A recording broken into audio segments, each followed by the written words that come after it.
Oh, but mine doesn't. Hello, hello. I don't think the lights are on. I think they work no matter what. Yeah, we don't have to touch them. Definitely not. Hello, hello. We're getting pretty bad. I think we can turn this back. That's the same. Hit the sound button or didn't. Okay, so today is April 10th. It's There is slightly still after feedback. 12. Yeah, we're still getting an echo. Yeah, that is. Yeah, I don't know. I want to try, but I don't know that I can. Echo, echo.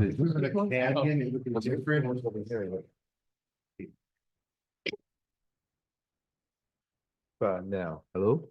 Test. Let's see. Keep turning and then disconnect audio. See if that works. Let me see. Nope, I'm still hearing an echo. And it's not. Well, in the system settings don't allow you to turn the volume to 0, was what the message told me, when we tried to turn the volume to 0. Which is like a silly setting. I just want to check. Okay, Are we, I just want to be sure we're streaming and recording.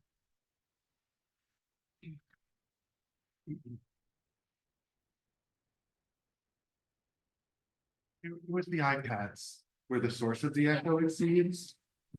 So we've taken them away from us, so that seems to have solved the immediate echoing issue.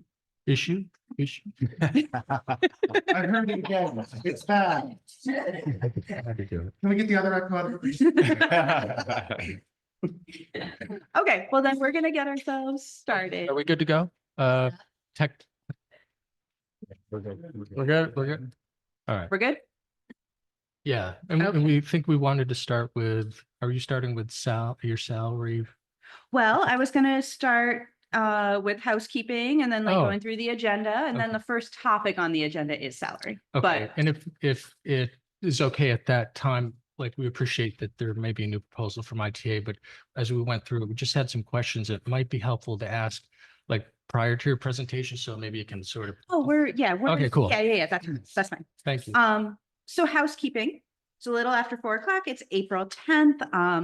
I like to start with some thank yous and shout outs and things like that. First, a really big thank you. I am consistently impressed with the turnaround of this room. The fact that at 3:40, this was a study hall and students were in a study hall and the room looked completely different. There was no technology and it was not clean.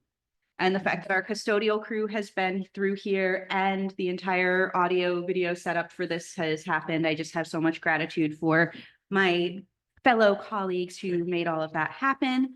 A big shout out and thank you to the Ithaca Substitutes. So congratulations to the Ithaca Substitutes Association, whose new contract was ratified by the board on Tuesday night. Thank you to the board for ratifying that contract. And you may notice that the ITA has new shirts. We are very excited about our new t-shirts. And we want to give a big thank you to the New York State United Teachers Social Justice Committee, who last summer we participated in the Social Justice Academy to work on union social justice goals. One of our goals was to increase our visibility in our community as we do our work. Therefore, they provided us with a grant that provided us with awesome new t-shirts. So thank you very much to NYSIT. Just for business, today we have Aurora working on notes. Nancy is helping with notes. Gretchen, who normally does transcription, is also helping with notes, but from home because she has been a little bit under the weather. I feel like the rest of the team will probably pitch in with those notes as well.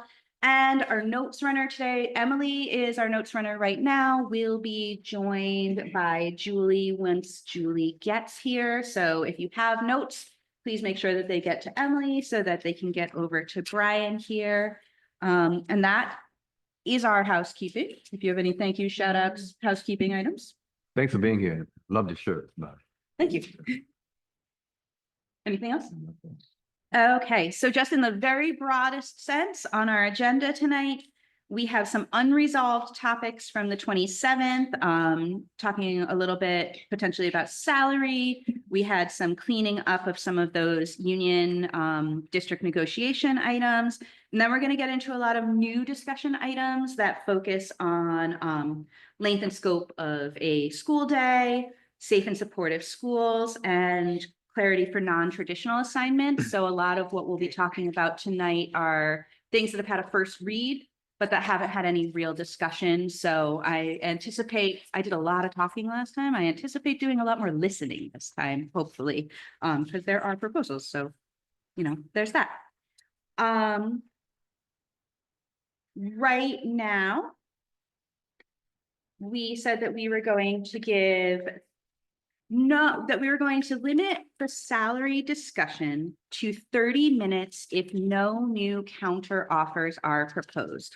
Currently, the ITA has chosen to maintain our current counter proposal. The most recent one that we put forward 2 sessions ago is still our proposal, so it's not new. We haven't spent a lot of time discussing it, but it is not a new proposal. And am I correct that there's not a new counter proposal from your side? Okay, and you had some questions that you wanted to. Yeah, thank you so much. We have been analyzing your proposals, and we're asking for some clarification. And one of them is, can you share the algorithm which is driving the step and lane grid system, the chart system? It's complex. We if you can share that with us, that would be helpful in terms of us trying to dissect how it works. And what would be the highs and lows as percentage raises for teachers within your proposal? And I can send this to you too. The $1.1 million differential that ITA's indicated exists between your proposal and the district's proposals. Can you provide the financial background or analysis that is driving that statement? We understand the sort of 30,000-foot view, but what are the financials below the level? Can you share with us the financial analysis that you indicated NICET did for ITA? We've shared some of our, from our auditors and stuff, which obviously is public information. Yours is not, but if you could share that with us, that could be helpful in terms of our deliberations outside of negotiations. Sort of a separate one other than salary, but it's, hello? So much. All right, there we go. Can you provide your teacher attrition data? Because there seems to be a little disconnect between our 2 data points. Thank you. So can you put all of that into an email request? We're going to have to go through each one and see what we have available. Some of it doesn't necessarily, we'll have to see if the person who did the analysis is okay with sharing the analysis and stuff like that. But having that in an email would be most helpful, because that'll be in preparation for April 30th. Yes, and when speaking with the person who did the analysis, maybe you can underscore, highlight from our perspective, and our board is requesting that information too, and our community members are. So your proposal is still on the table, and there are questions about some of the data you use and some of the ways in which you're referring to the shifts and step in lane. So we need that information in order to inform folks who are part of our deliberation. Excellent. You just said the magic words that I needed to hear, which was that our proposal is still on the table and under consideration. Yeah, I thought you opened with yours is still on the table. Yeah, I'm saying it's still on the table, but you acknowledging that is helpful. And to clarify, your proposal is the only one that's on the table. Yes. With the rejection or the not acceptance, I think were the words you used, we automatically withdrew the proposals we had. So right now we're talking about one proposal on the table, and that's yours. Okay. And we would love that additional information. Okay. Thank you. Great. Then we can work, once we get that email, we can work on getting that information. Seems like we already know that April 30th, we can spend more time digging into that. Hopefully by then Albany will have decided what it's doing with state aid, which will help us have a better conversation as well. And Sounds I'm gonna suggest that we move right on to length and scope of the day conversation and get into a lot of those other working conditions pieces today.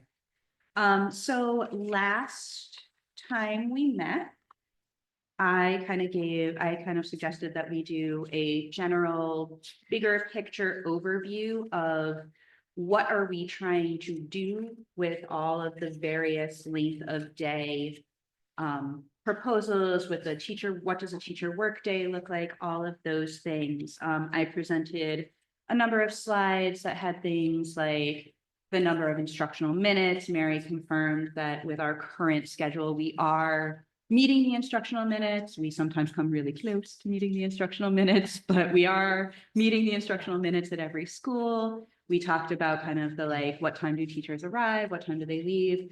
And we did not get into those bigger questions. The really essential question being what, as we navigate this conversation that has many, many, many pieces to it, what are we really trying to focus on? What is our goal? What problems are we trying to solve and things like that? Specifically in relation to the length of a teacher's day, and this is all on the back of page 2. Instructional minutes requirements, how it changes, any changes that we make to an instructional day affect or maintain instructional minutes, professional responsibilities, and I call it non-teaching time, but like non-student facing instructional time in a teacher's day, collaborative teaching time, and Wednesday meetings. And I talked a lot last time, so I think I'm going to yield to you all on the, what are we trying to do with the various proposals? Like, what's the goal? I can begin and I'll try to say this as simply as I can. We have a short school day, both at the elementary and secondary level. And it's short comparatively speaking, when we look at our neighbors and when we look across the state. I wish for us to work collaboratively to lengthen that day for additional instructional minutes. We've added days to the calendar during my tenure here. So the rationale, entire instructional days, the rationale for increasing the amount of time we have young people with talented educators is the wish and the ask. And I'm sure we could connect that additional time with talented educators to increase the achievement. So to answer your question about what are we attempting to do, we're trying to get more time with our young people in this community. And when doing any type of analysis to compare the amount of time our educators have with young people in this community is not at the level of the people we're comparing ourselves to. So one of the things that I put in as kind of questions that relate to that last time we talked was about the impact that the length of the instructional day would have on the other bargaining units, right? Like if the school day runs at a different time, the buses need to run at a different time, cafeteria workers are serving meals potentially at different times, and it's a big thing for like this conversation with one unit, knowing that it could impact other units. So I'm just wondering what level of kind of thought and intentionality has gone into that so far. Very much so. And it's not insurmountable. We are a school district that adjusts for early dismissals and snow days. So we can adjust for the addition of additional time with young people when we know it's coming. So we've thought about it. Yes, we would have to rearrange bus schedules. We would have to think about lunch schedules. We would have to talk to other bargaining units about the length of their days. So we've thought about, we know the process to do that, and we would do it. Have you talked with so a couple of bargaining units are just finishing up Right. negotiations. Did this come up in? No, not those yet. We conversations? would start here, and then we would go back to those units and start that process of determining what it So, looks like. so we would be. And this may be a phased-in approach. This may not be something we start in the fall of 2025. It may take us a bit, but I think we owe it to ourselves and to our young people in the community to begin this process. Okay, so additional instructional minutes for students, which could lead to additional teacher time, is what I heard as the big picture goals. Any other big picture goals on your end that are really important to keep in mind as we navigate this conversation?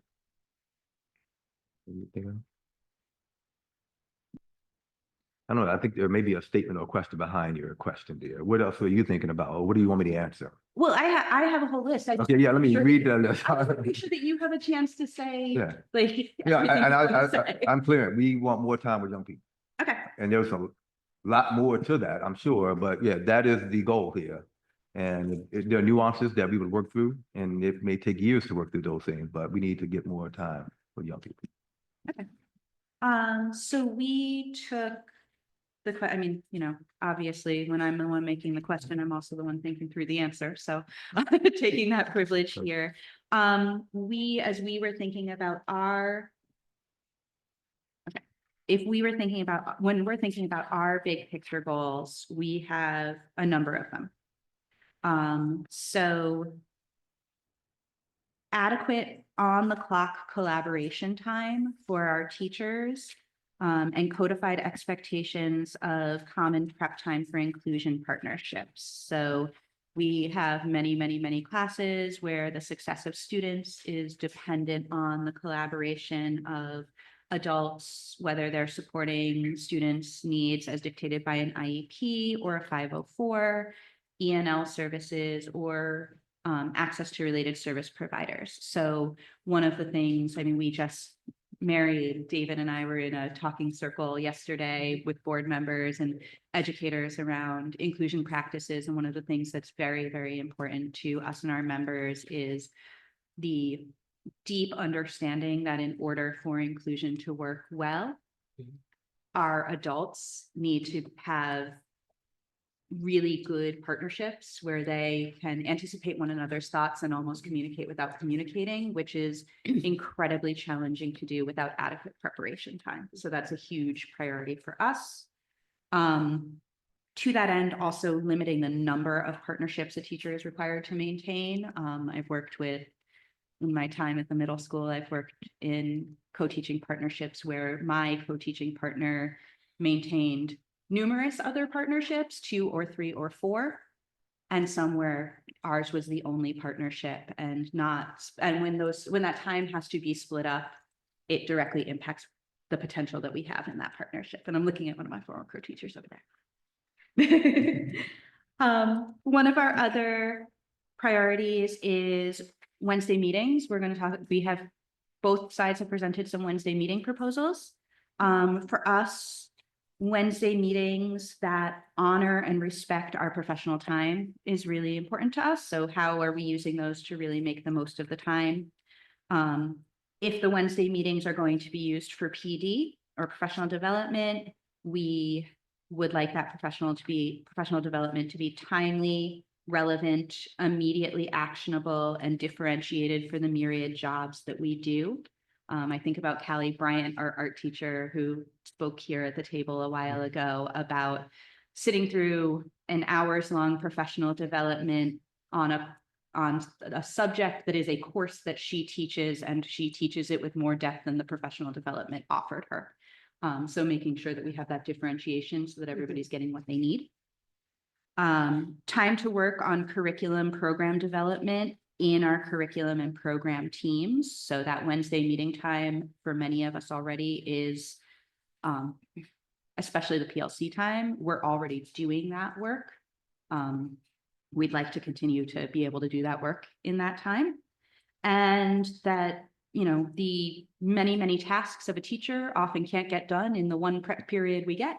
So having more self-managed time to complete professional duties is also a potential way that we see Wednesdays as potentially being used. At this time, all students who are not in a supervised activity within ICSD adult need to be answered. If you're waiting for practice for the week to be picked up, we can wait 2 quarters or the responsible. So students should be inside any within 4 o'clock after 4:30 p.m. If you're taking the late bus, please have a completed bus pass ready and report to the bus comes down. Thank you. For folks at home, we're just waiting for announcements. So another goal is more professional autonomy in how we use our prep time the prep time that does not require collaboration, and to maintain a deep respect for that time. So, you know, for us, the time that we have that we're not with students is very limited, and trusting us to do the work where, when, and how we see fit. And really focusing on supporting those who are struggling to do that rather than managing those who are already doing that. Holding preparation time sacred, avoiding putting extra meetings, pulling teachers to substitute teach other assignments, reassigning teachers and adding extras, etc. And then for us, the right to switch off is really a conversation that we talk a lot about. We work in a profession where the work will never be done. There will always be more work to be done. And we need to be able to feel comfortable having lives outside of work. This is a profession that can chew you up and spit you out if you do not have good, strong boundaries, and really establishing boundaries we feel could help retain a strong, healthy workforce. A big priority that we heard was just more breathing time in the day for everyone, not just for teachers, but for everyone. More recess for kids, longer lunch times, more downtime in the academic day, more opportunity to connect with kids when we're not rushing through lessons to meet instructional minutes. That we're so close in instructional minutes that sometimes that just time to be in relationship with one another, with our students, with our colleagues, gets lost in just the, pace of the day. Recognition that the current salary is already inadequate to meet the needs of valuing a teacher's time. So we have heard a lot on this subject, and we are skeptical about, but not necessarily against, more time on the clock. But it will require more money in the paycheck. And then district accountability for the impact on other units. So I've kind of already spoken to this. We can be aware of their needs, but we can't protect their needs. So that's something that that is a challenge that I personally have in how do I appropriately negotiate on behalf of my workers, knowing that there are many, many other workers who are not sitting here to be part of that negotiation, and that the results of our negotiation can and likely will impact their working day. So that becomes kind of, we ask of you to take that stewardship in mind. So those are our big goals. No doubt. I don't know what response we can give, but I think that's the beauty of having so many teachers at this table right now. Is that everything you just described was what we all want. And working together to get that is what we should be endeavoring to do during this session and in future sessions. And you also mentioned a key word there that, and I hope people hear me when I say this, no one was expecting to extend the school day without the financial implications associated with it. Therefore, I would be proposing, and I haven't met with our team, that maybe this is one that we table too until we can finish that first conversation about salary. Otherwise, I wouldn't feel comfortable negotiating about adding additional compensation or money to the table when I don't have authorization to put anything on the table right now anyway, if that makes some sense. And what you described is what we all want and should be talking about as we talk about lengthening the school day and or overall working conditions, knowing that each thing you mentioned has a financial implication. I hope I'm making some sense here. I think you are, I am understanding what you are saying. I am hesitant to say tabling the entire conversation about the length and scope of a teacher's day until we've settled salary, when we've already established that we're not going to talk about salary tonight. Like, to me, Here's another approach to it then, because it was our proposal, correct? We could withdraw the proposal and reserve the right to put a proposal back on the table, which is a part of our ground rules as well. yeah, I think you always have that, right? Cool. Now we can caucus and talk about this now if y'all want, or Bob, I'm waiting for that look from you right now, but I mean, we also prepared, we pulled specific proposals from our book that address a lot of these big picture goals, but that aren't as closely tied to salary. I think that, it's one of the struggles that we've been having with the salary conversation first is it's hard to determine what is the worth of the day No doubt. when you don't know what the day looks like. Right? So I think that there is definitely benefit to starting to talk about some of those details and starting to kind of like play that balancing act on them. And a lot of the proposals that we have here, we can talk through without having to have resolved salary. So, I mean, we can caucus, Yeah, let's call this real quick. Yeah, how, Yeah. 10 minutes. okay. Yeah. Okay. So let's see. What is that? It's 4:36, Richard. 4:36, so it's 4:50.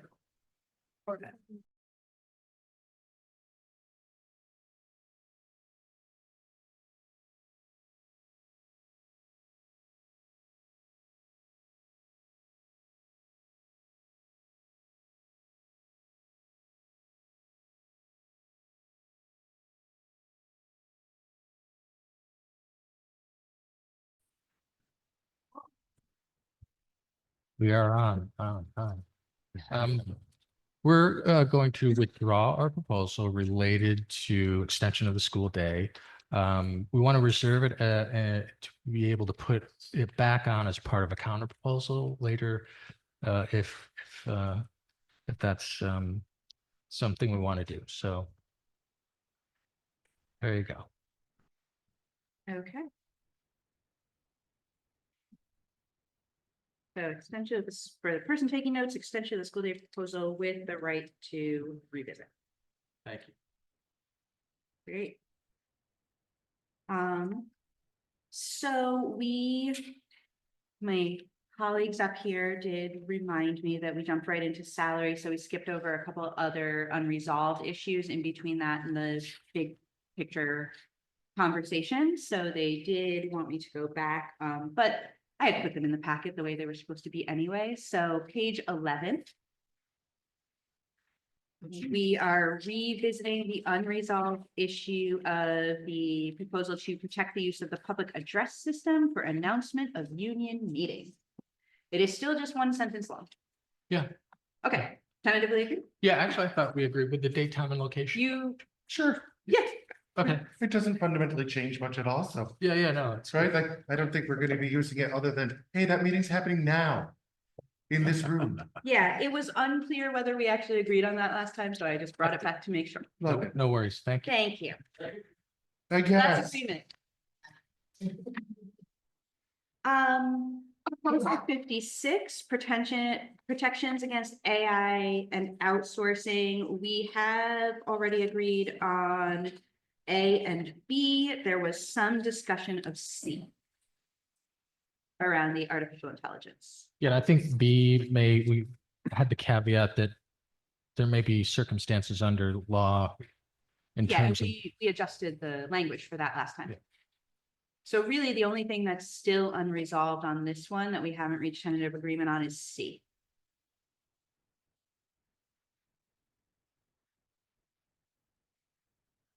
right, and I think our only objection here is the final sentence. They may not replace human teachers or reduce the total FTE afforded to the association.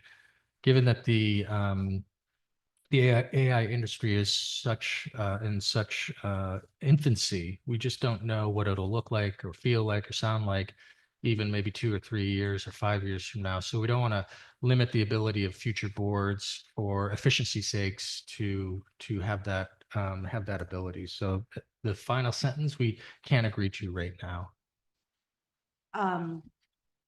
I think so much about the notion of like mandated subjects of bargaining and like how bargaining works. And I think about how, we're here doing the whole thing, Yeah.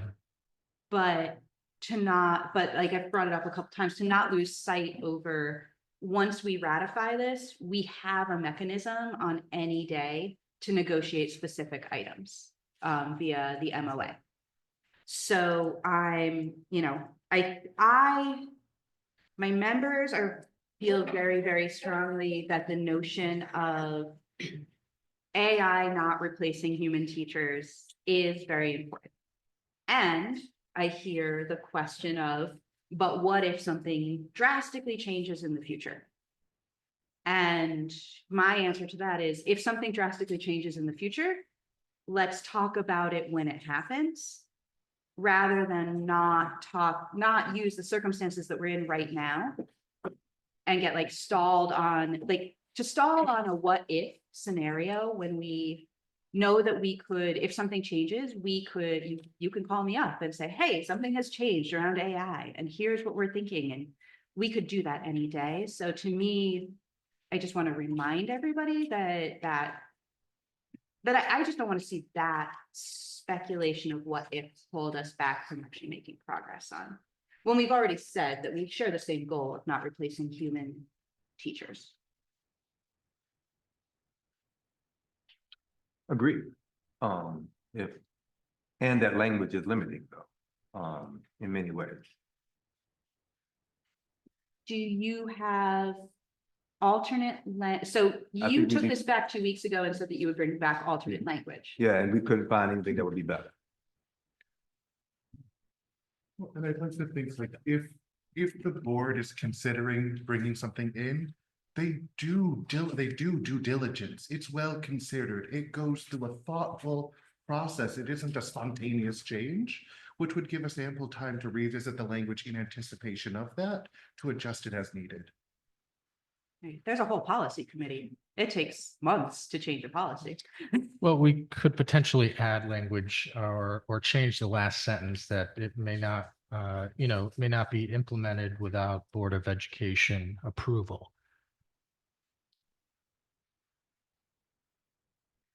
So is your thinking that the board should be the arbiters of when to replace humans with AI? Yes. Look, I don't want to get too esoteric, but AI is going to change the labor force, and it's not going to leave any of us probably in the same way we're working now. And so we have to be, I think, in a position in the future to be able to ebb and flow as needed.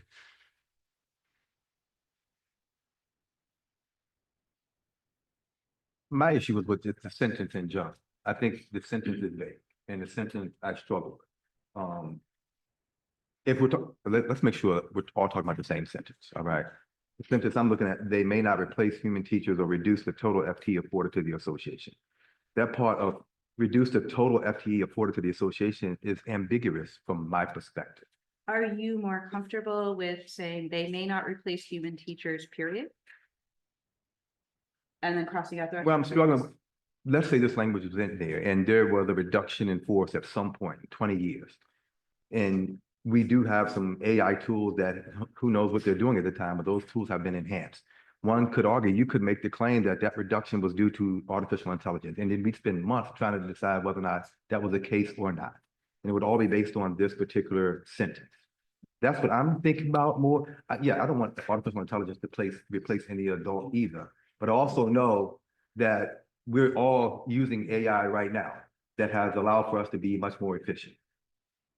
And those efficiencies, some could argue, if this kind of language was in there, was illegal or improper. We don't have folks in administrative roles or clerical support roles now because of tools that we have that automate many of the things we do much faster or without the additional support. Mary doesn't have a clerical support now. 15 years ago, the assistant superintendent for instruction, that was something we could not have even imagined. But because of artificial intelligence and tools, we're able to operate in some ways. That language, I guess one could argue that we were able to reduce FTE because of AI.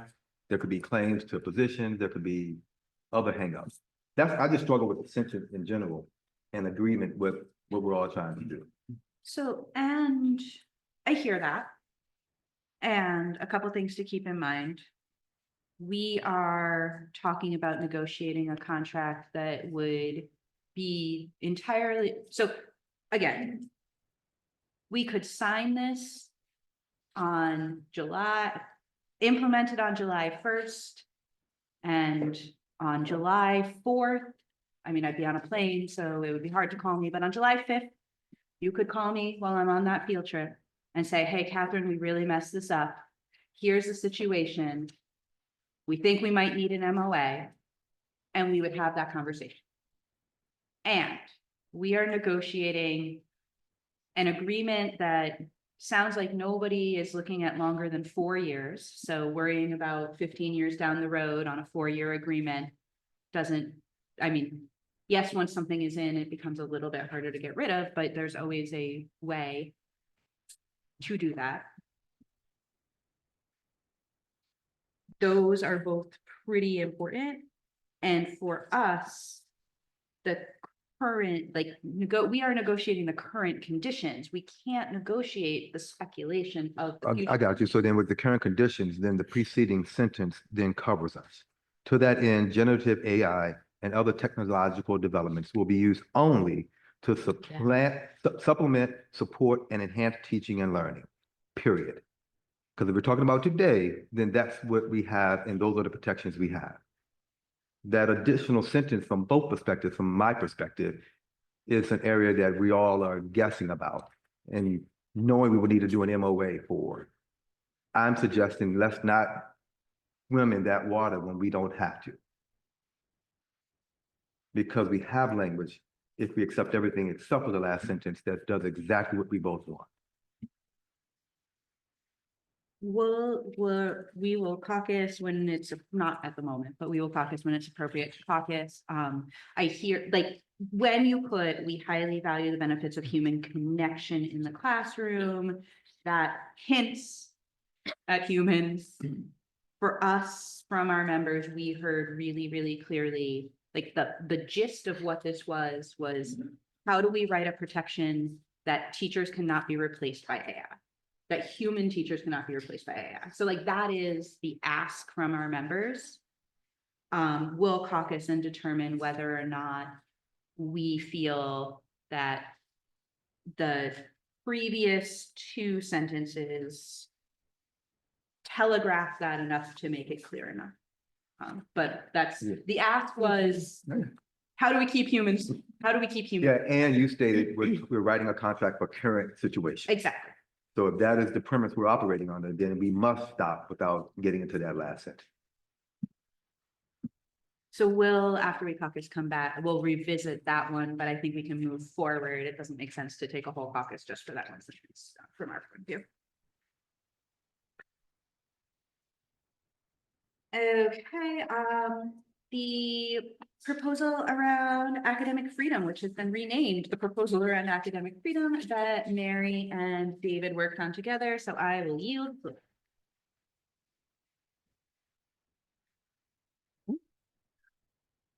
Hi, Mary. Hi, David. So we looked at this, we have some new language here. Mary, can you talk about what we've come through? My voice is a little. Absolutely. So we made it more concise. That was our main goal, to be concise and to use the very thoughtful and critical New York State standards that many of you in the room have hoped to craft and have crafted and edited over the years as our guide and support for academic freedom. Notably, we also brought in as part of that academic freedom that work will align with the district vision and mission.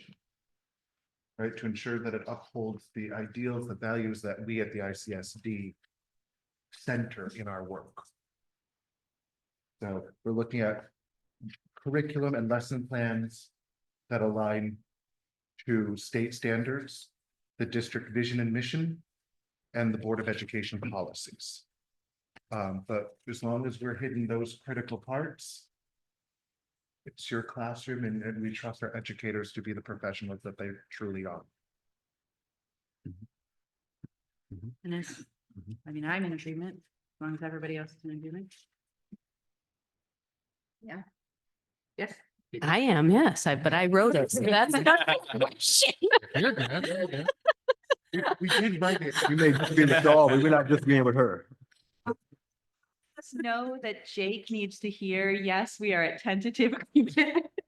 Yes. Proposal 31, I'm sorry that this is a messy copy. I couldn't find the most recent clean copy of it, so I just pulled the one from my notes last week. This is the June 30th notification of anticipated schedule and the 2 paid days for people who have a change in schedule if they're notified after June 30th. I know that Zach indicated a desire to maybe do some reworking of this. I have yet to see that reworking. Notably, last time we talked about this, it sounded like people were worried that this would become a real issue at Ithaca High School. And I spoke with the Ithaca High School principal about that particular issue. And she assured me that June 30th is a totally reasonable day in her perspective to have a pretty good idea of what returning teachers will be teaching. And that currently she already provides 2 paid days to teachers who are notified of a change after June 30th. So if Ithaca High School was the most important concern, the person making that decision at Ithaca High School Mhm. is not concerned, and this aligns with what practice has already been in place.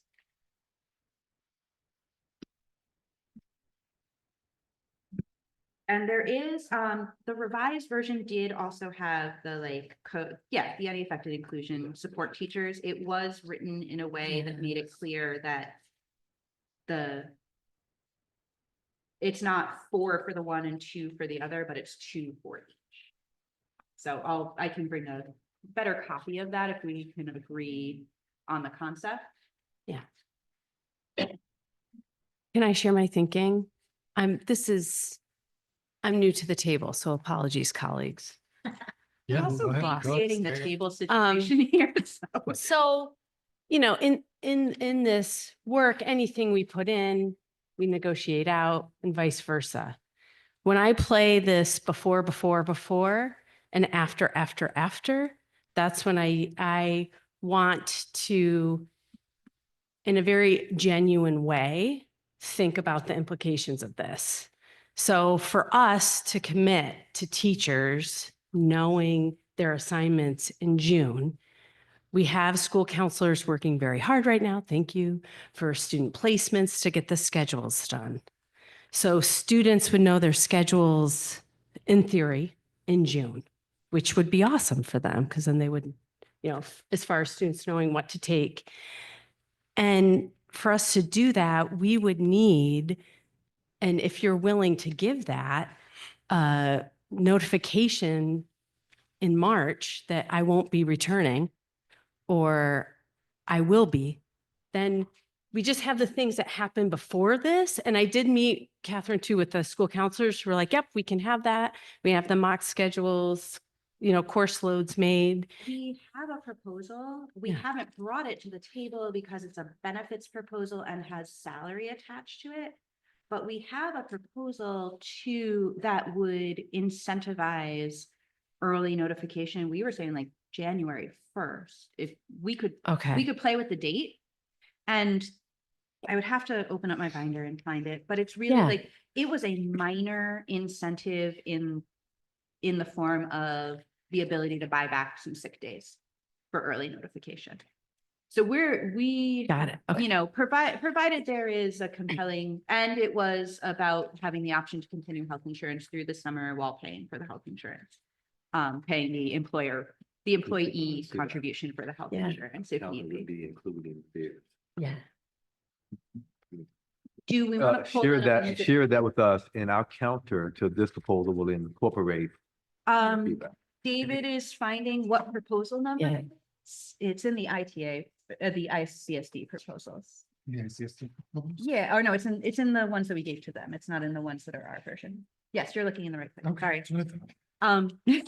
Yeah, I think that if that's the thing that is keeping this from moving forward, it is proposal number 9. in our proposal book. So currently, we have a proposal that says there's no current language on this. Adding to Article 7D, any teacher who notifies the district by January 31st that they will be completing the current school year, but resigning before the start of the next school year, is eligible to remain on ICSD health insurance until August 31st and to receive an early resignation incentive through a sick day buyback capped at a maximum payment of $500. And these teachers can also donate up to 10 unused sick days to the teacher sick bank.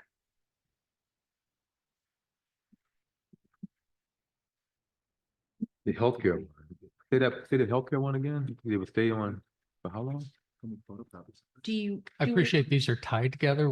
We haven't prepared to talk about the proposal 9 today, and there's some significant potential implications around healthcare for the summer.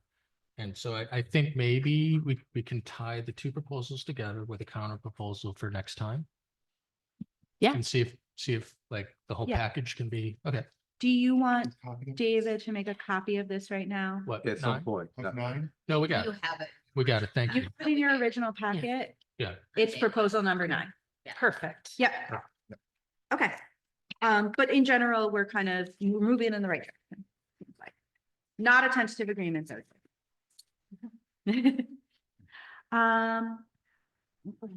So that brings us through kind of the cleanup of unresolved issues, and we had tentatively planned to kind of take a break and come back to do some of the more specific proposals related to the length and scope of a teacher's day, and we can also come back having talked about AI. If we could come back at like 5:40. Okay. Caucus until Yeah. 5:40. Go team. Yeah, that's.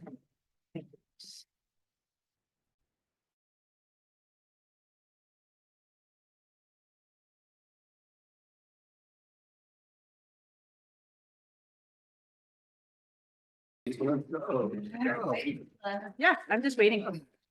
I think, oh, look, there you go. Okay, so while we caucused, we had a chance to talk about the AI outsourcing proposal. And I just want to make sure that I understood your intention, like what your request on the language adjustment was. So it sounds like we're all in agreement that teachers, good, we like human teachers. But that you are hesitant to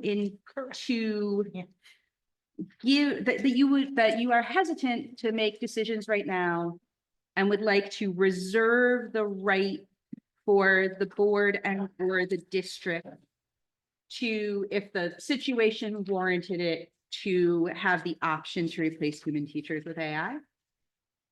No, I'm not saying that at all. I think that last sentence was ambiguous. And I think that it could be interpreted in multiple different ways, And I just wasn't not in favor of that sentence being included because I think that just causes issues. Whereas I thought that the preceding sentences memorialize our belief that teachers are very important.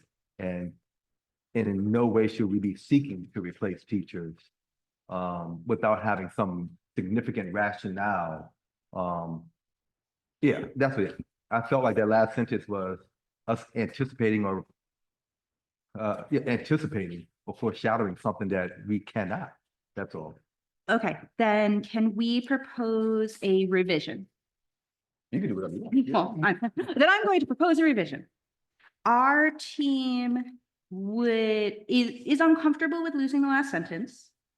However, if we could revise the first sentence to read, both the district and the association highly value the benefits of human teachers and human connection in the classroom, but also understand and then maintain the rest of the sentence. If we can agree to that revision to include human teachers in the first sentence, then we can remove the I lesson. love that. I don't ever want to be in a situation where, yeah, we can talk about that, but say it again. We Okay. value human people. Like, So it would make the new language read, both the district and the association highly value the benefits of human teachers and human connection in the classroom, but also understand that ever-evolving technology has a place in education. To that end, generative AI and other technological developments will be used only to supplement, support, and enhance teaching and learning. I like it, and I want to just make sure our team is okay with that too. I like it because I'm thinking about the counter to that sentence. It's not one that I want to have my name connected to. Okay.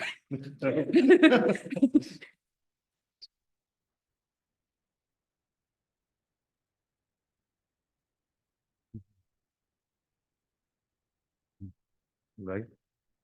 You want to just hold? Yeah, we can move on. I think we'll talk about, what was the language you used? We will caucus, but not at this time. You'll caucus, but not at this time. Yeah, we understand the nature of your counter or your amendment. Thank you. Okay. So that's gonna shift our gears because that is really finishing up those union related issues and really getting into that length and scope of day. But before we get into specific proposals, I think it's really we have a valuable story that two of our CAP members want to share. So we, as part of our work, have been really committed to all getting a better understanding of the myriad teaching jobs that we do. To that end, our CAP members have been using their contractually afforded visitation days to walk in another member's shoes, to be able to go experience teaching and learning in a very, very different type of classroom environment than the one that they typically work in, and to reflect on those takeaways and what can that help us understand about really representing the needs of all of our members. So Jen and David recently they went and visited each other, and they have some amazing takeaways that they want to share about what they learned. And then we'll get into details. Since I visited you first, may I go first? Yeah, absolutely. Okay. I'm so glad that I was able to take a visitation day to shadow David. It gave me an incredible and tangible sense of the pace, complexity, and multitasking required of secondary teachers. His day was filled with constant transitions, what seemed like often competing responsibilities, responding to students who needed very different things at the same time, continuous problem solving, managing instructional shifts from very different groups of students, going from 6th to 7th to 8th, back to 7th. It seemed really frenetic, was the word I used to describe the pace of the day. I observed just how little time he had to breathe, reflect, even physically move between classes changing. And it really increased my appreciation for the emotional and cognitive demands that our secondary educators face. And I also noticed that despite the different formats of our days, we share so many of the same challenges. Supervisory responsibilities, disruptions that eat into prep time, or responding to students' needs when we're also trying to prepare to respond to student needs, the need to be on all day, the emotional labor, the pressure to do more than fits in one day. I also saw collaboration in his day, humor, professionalism. I was not only impressed, I was inspired.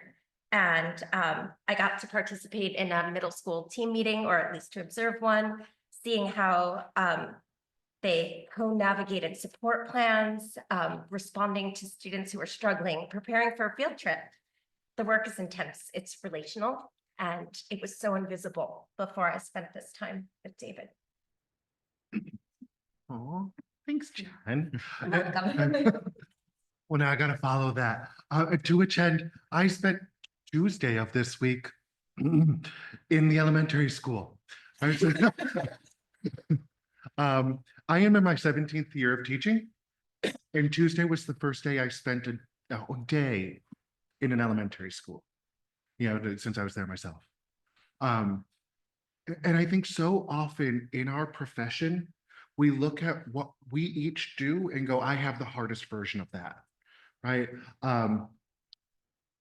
And well, in German, we can say, also, das Gras ist nur grüner, denn es mehr Scheiß gibt, right? And we'll leave the translation there, but I think you can get the grass is greener because there's more things going on there. I did it in German, so it's okay for the camera.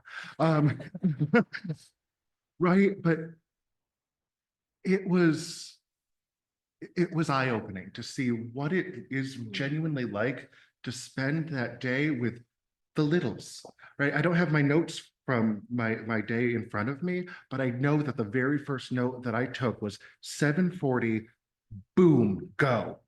Because that was when her day started, and that was where there were children at her legs, surrounded, like, you know, they needed her. They all wanted her, and they wanted her attention, every single one of them, as much as they could get from 7:40 until we took them to the bus at the end of the day. There were so few opportunities to just having time to breathe, let alone just have a little bit of space to move around yourself without tripping over a youngin. They're adorable, but sometimes they're on the ground and up or crying somewhere. And she talked about how I have to problem solve on the spot. And I think she leaves out how much she has to do herself. How much of those individual students, every single one in that classroom, I believe there were 15 when I was there, and that there are 15 different versions of that lesson that she needs to be prepared to give at any given moment. And to coordinate, you can work independently, but there's always a group that needed her focus, her attention. There was not a moment to have to herself to reflect on her own practice in that day. Even during lunch, there were students who just weren't able to handle the environment that the lunchroom provides. And so providing space for the students and providing the space for their needs, going above and beyond what's really required of her, and saying, hey, look, I know I could set that boundary, but that's not what I'm here to do. I'm here for the kids, right? And so I look, I'm a little hoarse today, and I can't say that it's because I spent the day there, but I can also say, hey, look, I would do it again. I have art from second graders in my classroom now. We sang a song. I promised them I would be coming back. It's just, it was such an amazing experience. And for any of my colleagues who are listening, I really encourage folks to do this, to take a moment to see what is it like in someone else's shoes, and to genuinely understand just how hard and draining a day is, regardless of where you are. So all of that is kind of just to speak to the length and scope of a teacher's day and what we do every day. And we want to start with, it's on page 19. We have a proposal around establishing common planning time for inclusion assignments. At this time, so we have been a full inclusion school for many, many years, longer than this contract has been, the contract we're currently working under. And at this moment, there is no language in our contract that codifies the expectation of common planning time to support inclusion. This particular proposal is a little elementary focused. There's some pieces of our contract that deal with elementary school, that deal with middle school. It's a little bit challenging to pull all of the pieces that we already have together. But this is a proposal that would establish, in the first paragraph on page 20, it establishes that what is an inclusion assignment, to codify that inclusion assignments are any multi-adult situation required by a student or student's IEP or 504 plan, as well as state recommended ENL requirements. So making sure that when we're talking about inclusion, we're not just talking about special ed, we're talking about all of the diverse needs that could necessitate multiple adults in a classroom.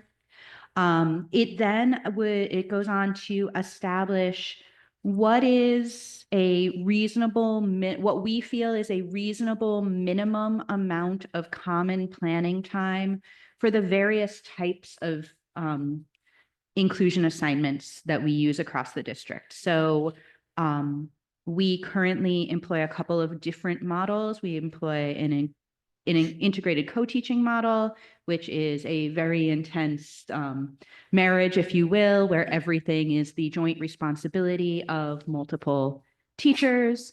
We use a consultant teacher direct model. Consultant teacher direct is the model most used pretty much exclusively at Ithaca High School. That is a model that is lead, one assist and support. So it's more of a supportive role for students meeting their needs. There's some modification, but it's not the intense everything is everybody's responsibility together. And then there's our consultant teacher indirect model where our students need a little bit of extra help and support and someone looking out for them, but it's not necessarily all in all the time in that level, which is why we are proposing minimum common planning times for integrated co-teaching, a common planning time of at least 30 minutes per day. Consultant teacher direct, a minimum of 2 common planning periods per week. And consultant teacher indirect, a minimum of 1 common planning period per week or 30 minutes of designated Wednesday meeting time per week, just to reflect that the level of collaboration shifts with the model.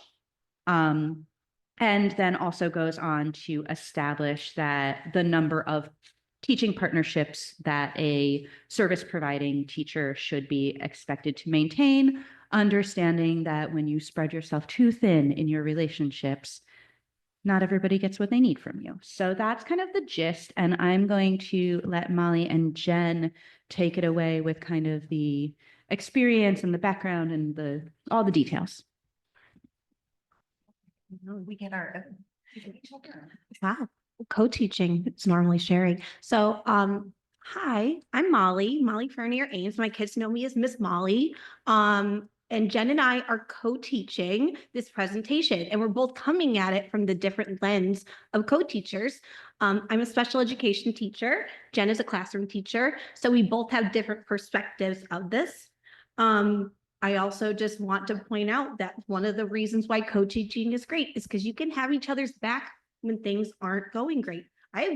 This is not a look I'm going for. I have some facial paralysis going on. The doctors say it's stress related. So Jen is going to do some more talking than me, and I apologize. The speech therapist taped my face up today, so it seems to be helping. So, okay, so that's you. I think it's me. Hi, I'm Jennifer Goodmark. I've been teaching in the Ithaca City School District for 17 years, teaching for 24 years. And sorry, the word marriage just reminded me so much of when Mary Grover was our principal at Caroline. I'm going slightly off my prepared statements right now, but we had a wedding ceremony in the 2nd grade pollinator garden. It was myself, Julie Wells, and James Reynolds on an inclusion handbook written by Julie Costin, having just returned from a 3-day conference in Syracuse. So it was one of the best experiences of my career, the conference, not the wedding. Sorry, Julie. And it very much feels like an intense and important relationship that you have with your co-teacher. And it feels odd, Mary, to be coming here and speaking to you about what inclusion and co-planning under those models looks like, because I learned everything I know from you. So thank you. Educators in this district, as you know, are deeply committed to inclusion, and we want very much to support all students. Because we are a full inclusion district, we carry a shared responsibility, not just to place students in general education classrooms, but to ensure that they are taught, supported, and seen in those spaces. And that kind of inclusion doesn't happen by accident. It takes time, planning, partnership, and right now that time just isn't guaranteed.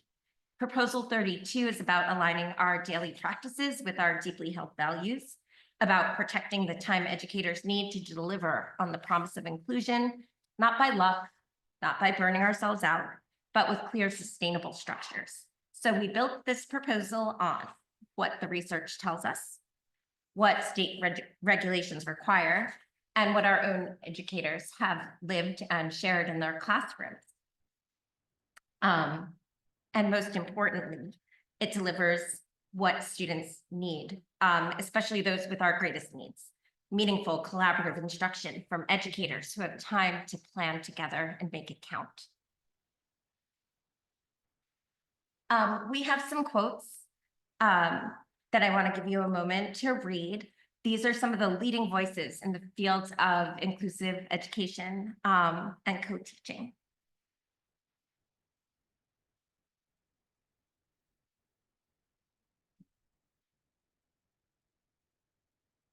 And it's interesting, as an elementary educator, I would ask kids to give me a thumbs up when they were ready for me to continue after that. Talking to adults is not what I do for a living. So support from building administration is critical. Uninterrupted co-planning time cannot be emphasized enough. And I really need to say that again. Uninterrupted co-planning time cannot be emphasized enough. It's not just an aspirational idea. This is research and best practice, and what it takes to make it work for the children in our classroom. Inclusion just doesn't work without time, and co-teaching without co-planning isn't co-teaching.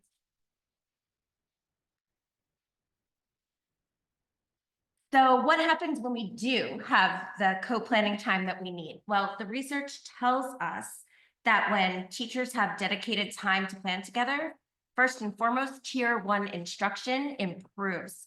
It becomes more cohesive, more responsive to the needs of all learners.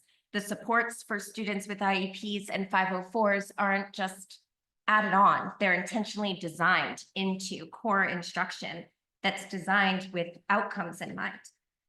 We see stronger alignment across classrooms, more cohesion, greater clarity for teachers and students. And perhaps, really importantly, behavioral challenges go down because children have more than one trusted adult in the space. They know what to expect. They know that their day feels connected, their adults are aligned. And I've seen it change everything. Families benefit too. Communication becomes more streamlined. Progress is tracked more consistently, and we're able to grow trust with families, which is imperative. And for educators, it's what makes the work sustainable. It's what makes inclusion sustainable. We know we're part of an intentional, professional, collaborative team. That's what Proposition 32 is meant to support. Collaboration, protected time, a structure that lets us do the work that I think we're all in agreement is the work of ICSD. And because we are a full inclusion district, we owe it to our students and to ourselves to make sure that we're codifying this time and that we're moving beyond good intentions. The research is incredibly clear about protected time to plan together. Without it, instruction tends to become fragmented, the support inconsistent, and the model just doesn't work as intended. Costin and Theo Harris remind us, that's that conference I went to in Syracuse, the sense that all students are our students only grows through collaboration. When Mary Grover was our leader, we lost language around your kids, my kids. They were all our kids. And that was a really important shift for us to make as a building. So I think I don't want to repeat myself over and over again when I know we all agree that this is about what's best for teachers and the students we serve, the time to plan for them. Molly's going to talk to you about what the law says. Okay, sorry. So I think most of us, if not all of us, are, sorry, it's just working the way it's supposed to. Okay, my hearing's also messed up from this too. So I think most of us are at least somewhat familiar with special education law, if not totally completely familiar, right? So this is maybe just kind of just background knowledge for anybody watching from home. I pulled information from a few different resources. I started with IDEA. It states really clearly that children with disabilities should be with peers in general education classrooms as much as possible, which is our mission. And then moving towards information I got from NICED, it states that co-teaching requires joint responsibility. And then NICED's continuum of services regulations also states that co-teaching works when general education teachers and special education teachers work cooperatively in instructional planning process.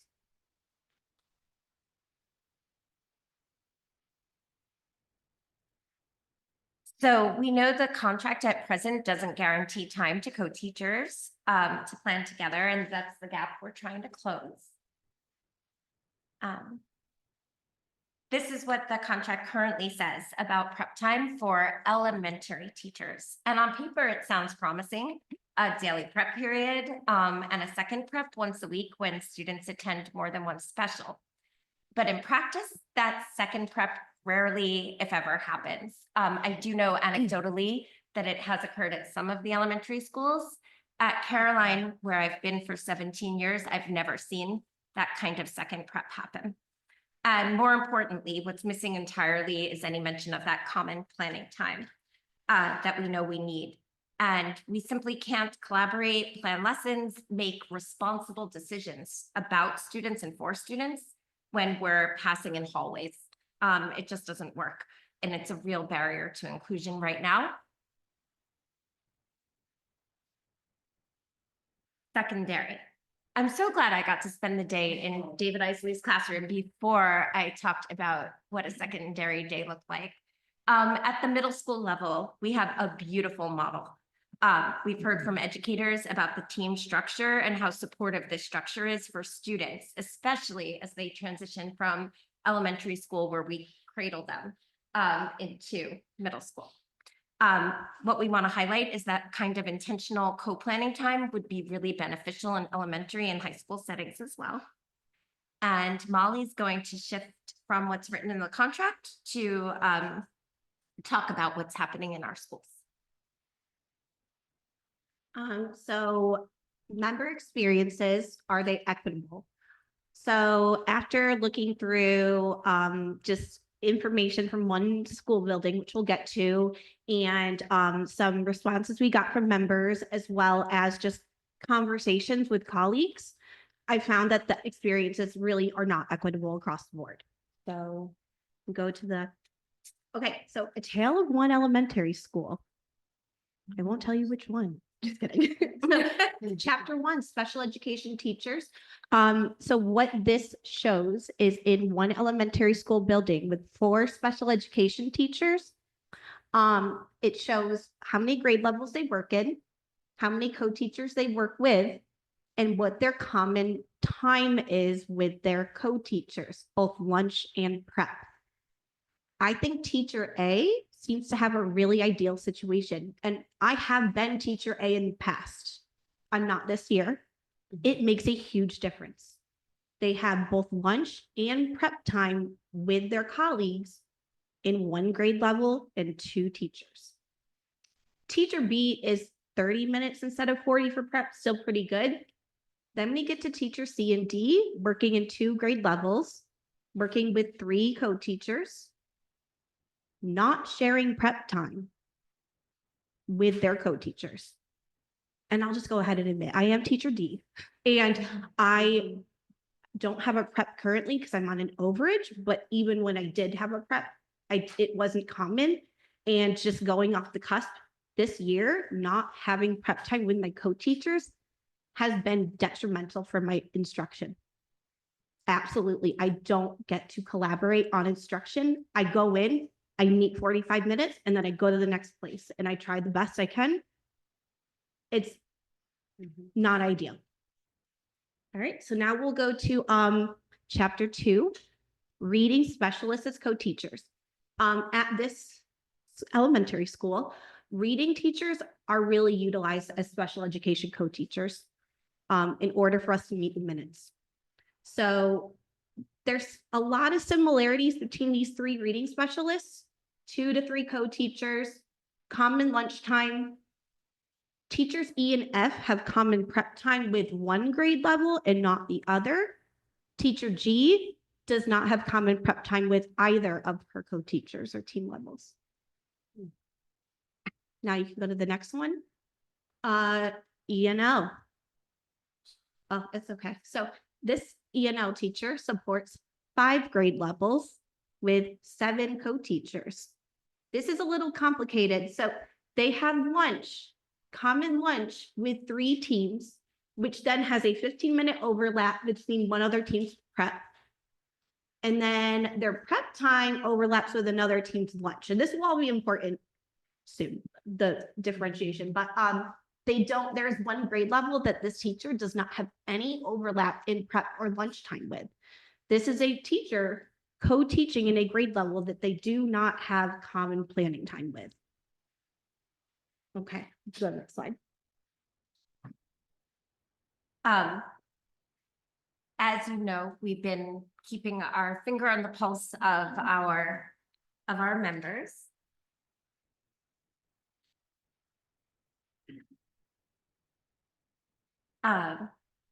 So we have some direct quotes from our members. I can address that. I'm just not sure if No. now's the time. No. So what I wanted to say is that inclusion isn't about proximity, it's about partnership, and partnership isn't possible without protected time to think, plan, and grow together. And without it, we're coexisting. We're not co-teaching. This is a question asking, do you have common prep time with your partner teachers? And as you can see, 51% said no. Others have it inconsistently, about a quarter of us, and almost a quarter of us said yes. It captures what we see happening in our schools and in our classrooms.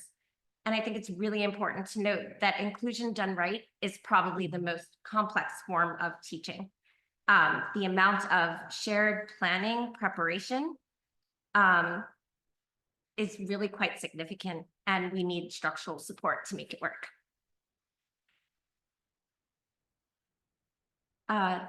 These quotes are hard to read.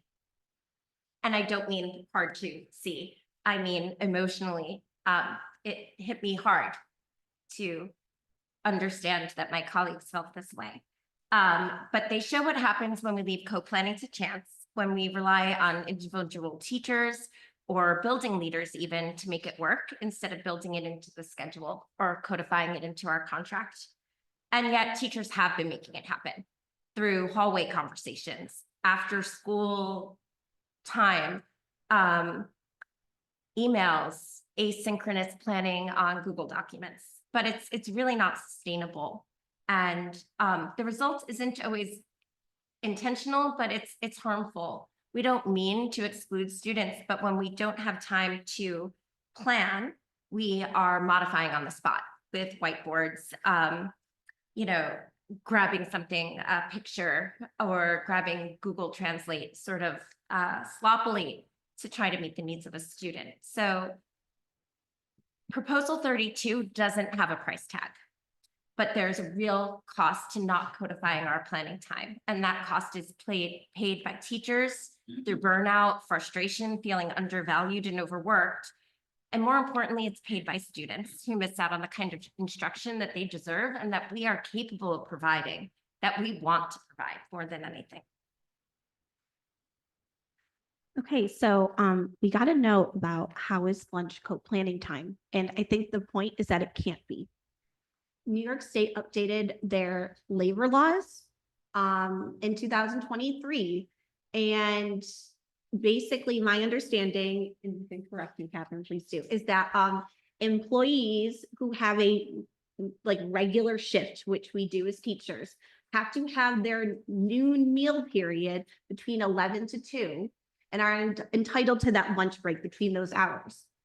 Additionally, the employees must be allowed an uninterrupted meal period where they are free to leave their work areas and engage in other pursuits.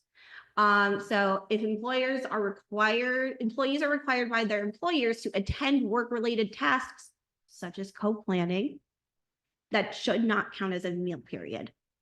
So essentially, I think that we've kind of leaned on lunch being a common planning time, and it can't. I can't eat lunch and meaningfully get into the weeds with my co-teachers. I don't Some people need a minute. Some people have other things that they need to do. We can't keep relying on using our own personal time for co-planning. So, as I feel we've tried to do as much as possible, we have a solution in proposal 32. The language is concrete. It aligns with what's legally required, what we know is best practice, and it puts the structure behind our values.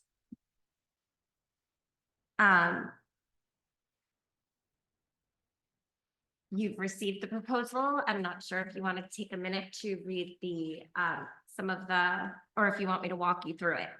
Well, and I will say Catherine did kind of give a little preview to this at the beginning. So this is more just a visual of the different service models and what we're asking for. I love that. Thank you. Co-teaching. I guess in closing, I just want to say that across our district, educators are really clear that co-teaching without co-planning feels really performative. And we need the instructional support and coordination so that our students with the highest needs get the best of us. Prop 32 fixes that. We're not asking for more time, more money, just to protect what we already value: thoughtful instruction, professional collaboration. This is equity in action. It's sustainable. And I feel this is something that we can probably reach agreement on because we've lived it when it's worked. And it's beautiful to be part of something where you know every member of your community belongs and is seen and their needs are met, both academic and the all the other pieces that we care for every day. Thank you.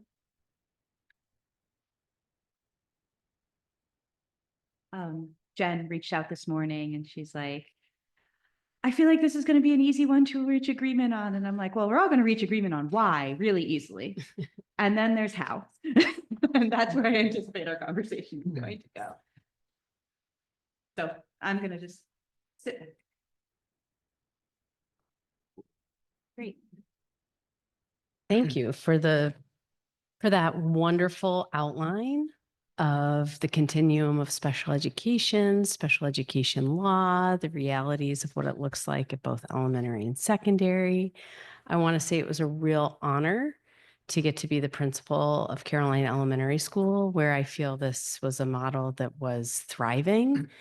And it was thriving because of the educators, the time we had together in school-wide PLC, the time and the shared mindset, the professional development that we did together. And those things, that's our work. That's our collective work. There was a real feeling of a collective approach. I was so grateful to all the staff at Caroline. It was beautiful. And so I think we understand and we have a shared problem to solve. And that problem is showing outrageous love for the most vulnerable students in a way where staff feel supported meeting their needs. And so that looks like, right now we're talking about common planning time. So that looks like a collective approach to scheduling. So for people listening, we actually built a collective schedule that guarded every grade level, gave their wishes and guarded some common planning time. There were fewer special education teachers in the building that year. And we engineered a schedule that supported a common planning time. So that's exciting. I know we can solve this problem, but there are some things in 2025 and meeting the needs of students that have shifted that I think we need to really look at when we're going to, because you have the institutional knowledge of Julie Costin and George Theo Harris, who are the thinkers right now that we all need to be coalescing around as far as a shared mindset. I just want to open with that because I don't want to underestimate the work of the humans involved in making that model thrive. was the educators, the ESPs, additional support staff. And the time we had together, that was a model of a school-wide PLC was a model that doesn't exist right now. And that's important. We had every Wednesday together to talk about how are we all going to define inclusion. And so this is really interconnected because we have proposals on creating a school-wide schedule. We have professional development needs. We have the use of Wednesday. So all of those, it's hard for me to isolate one thing without the interplay between the whole system. So I just want to genuinely point that out to all of us as we problem solve this. Can I ask my questions? Yeah. Okay, all right, here are my questions. So one of my questions was if we can, your presentation, is it still up there? It's not. No. Okay. All right.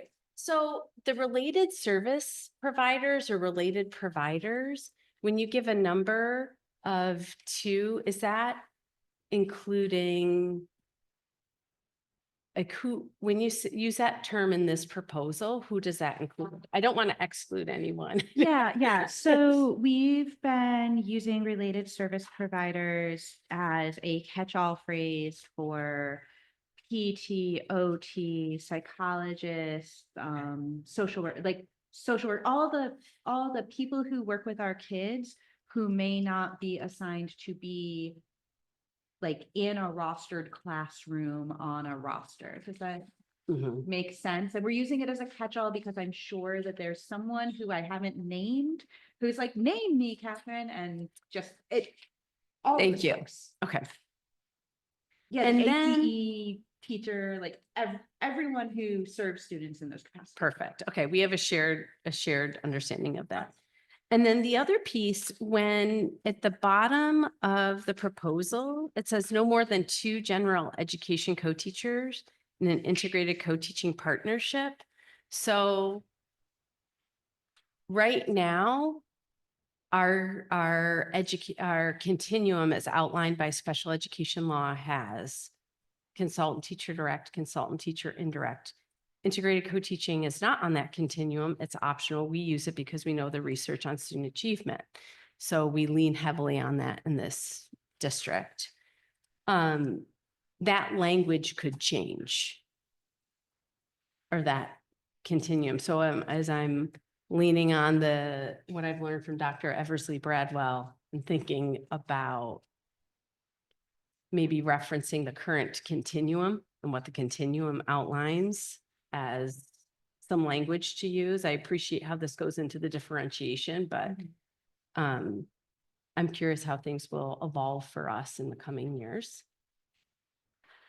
Because we can also make up a model or create a model and submit a waiver to the state that we think is going to best meet the needs of students. That's something we can do. So for integrated co-teaching, say you have a 2nd grade classroom, or let me back up, a 2nd grade cohort.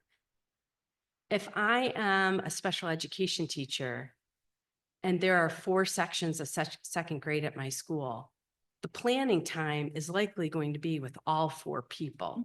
So right now, how this is written, 2 general education teachers, but in the co-teaching, in integrated co-teaching, if all sections of 4th grade or 2nd grade are using the same content and you're modifying, you might be physically in one room, but the differentiation in those materials are going to benefit all students.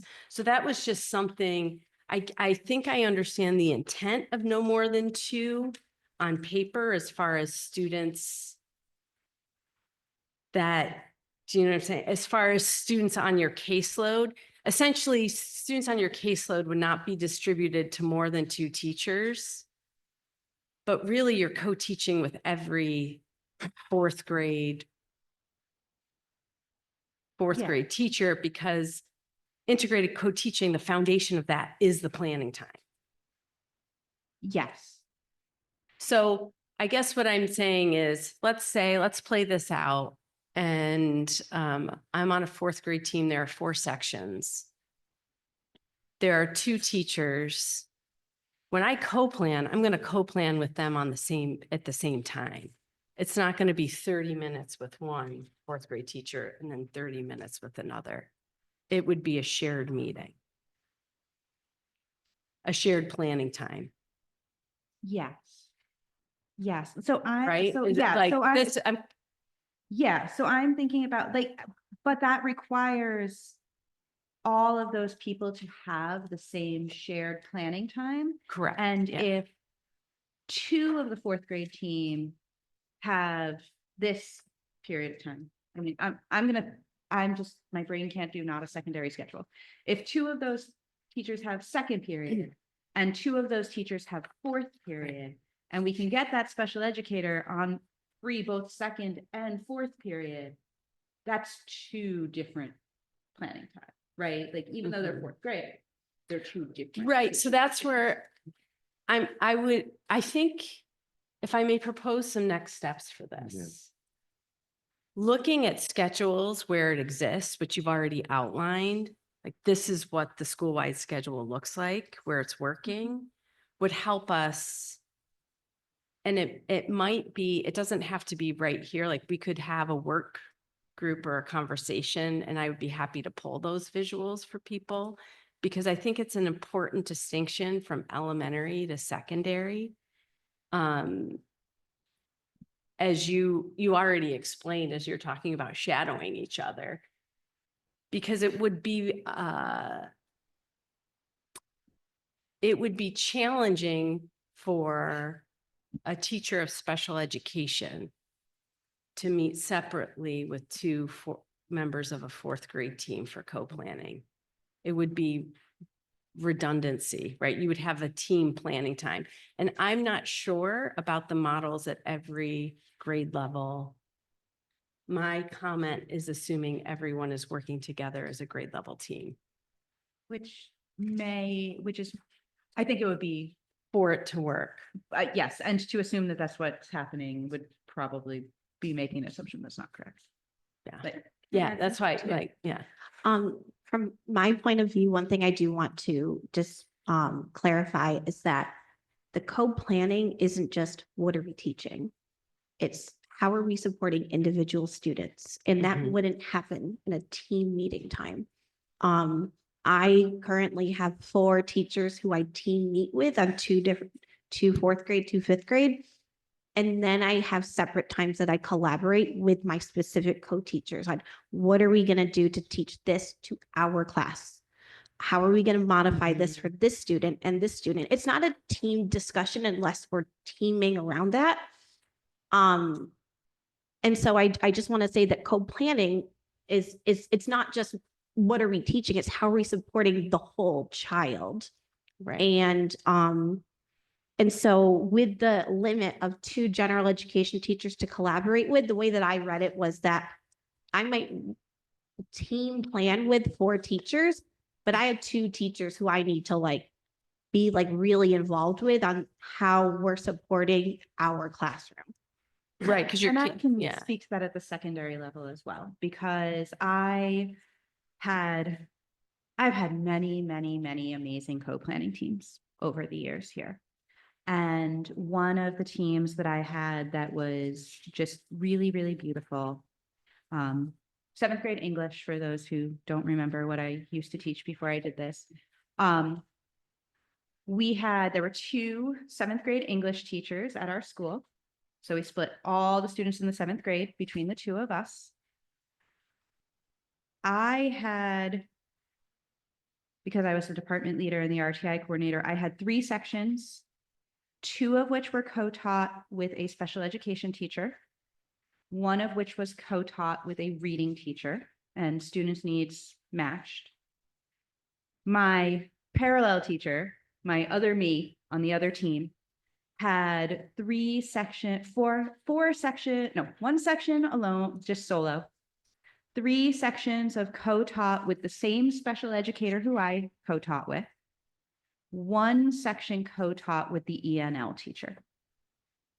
And through absolute scheduling magic and some beautiful people working really hard to make it happen, myself, the other English teacher, the special education co-teacher, the reading co-teacher, and the ENL co-teacher all had a common planning time.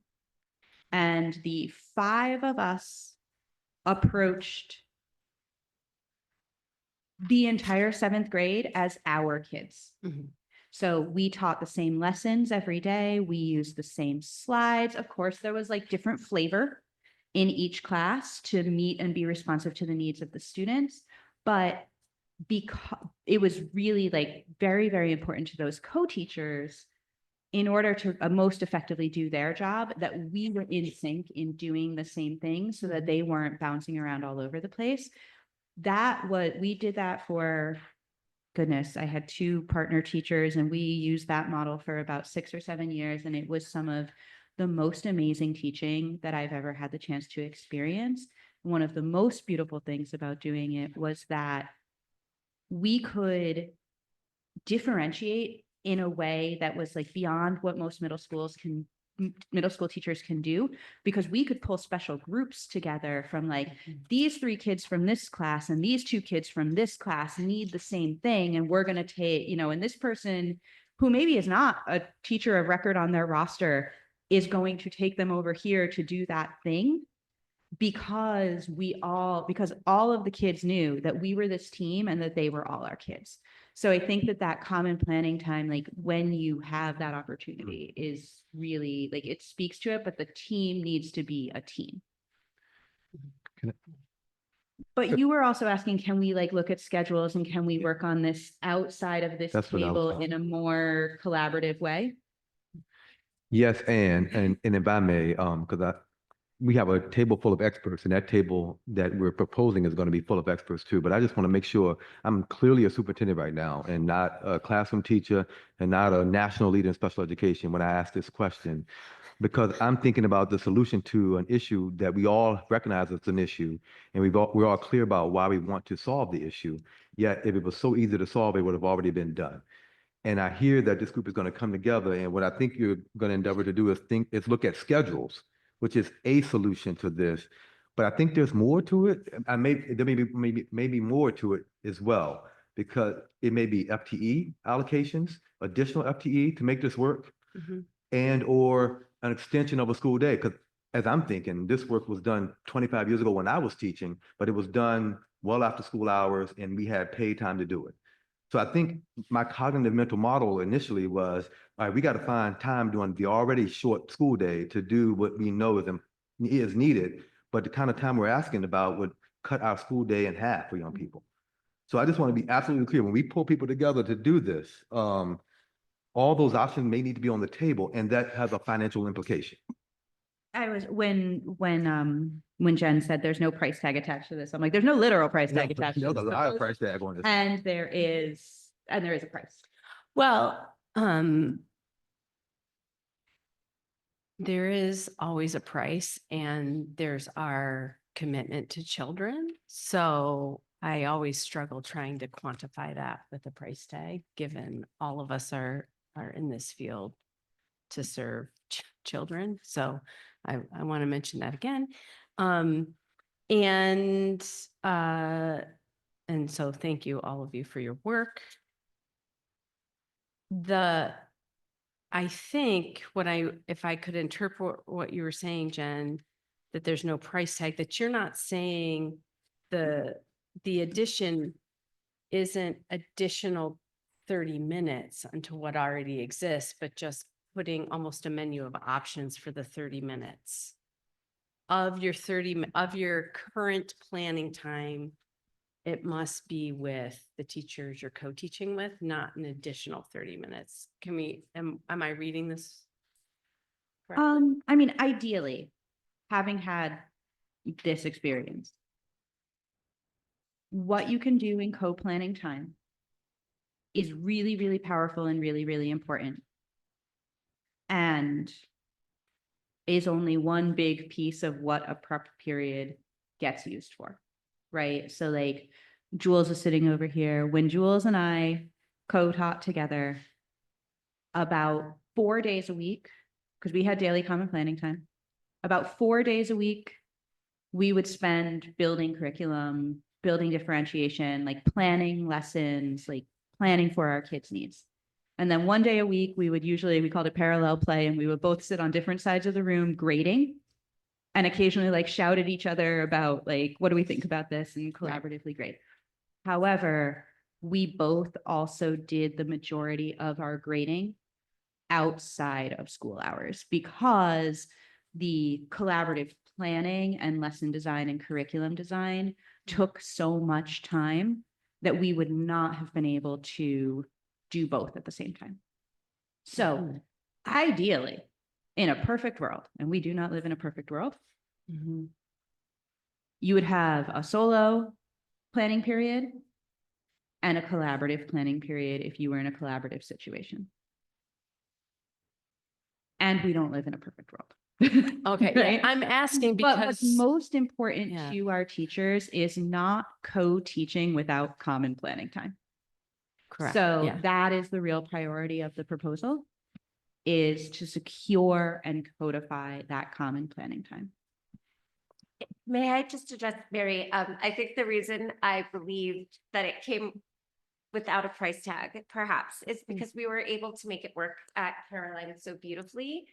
And so, but what I can also say is that it hasn't been sustained. We've had 3 principals, I think, Yeah. since you've left, and it can be tricky. So, and I also want to both thank you and acknowledge the large group PLC work that we were able to do when you were there. Had a connected thread. It supported the work that we were able to do in planning. But that common planning time, and I'm looking to my work wife, was critical. And because of how closely we worked together, we chose to plan as a team, even in years that there were only 2 of us and only 1 section was co-taught. However, we often spent an hour and a half planning together, and then whichever one of us was working with our sped teacher would say, okay, now we need to figure out, exactly how we're going to make that look for student A or student B. In other words, there's always, Mhm. when we use the time to collaborate generally, we still need to zero in on kids. When we zero in on children, as we have in other years, we lose that that larger benefit to the whole grade level. Mhm. I may not be being very clear right now. No, you're being very clear, and that's what I heard, Molly, what I heard from you saying as well. So what we need, I think, to move forward in a thoughtful way is a shared definition of planning time, which I see proposed. It's the next proposal. is prep time. So our, preparation time or planning time. We need a shared understanding of case management and those duties. So that's the individualized progress monitoring, which is not mutually exclusive to co-planning, but depending on the needs of the student is going to be more robust. And we need a shared understanding of what helpful and effective professional development looks like and feels like for people involved in doing this. Because we used Julie Costin in 2018 and we used 30 days to the co-taught classroom. And in 2025, is that what educators are feeling is helpful?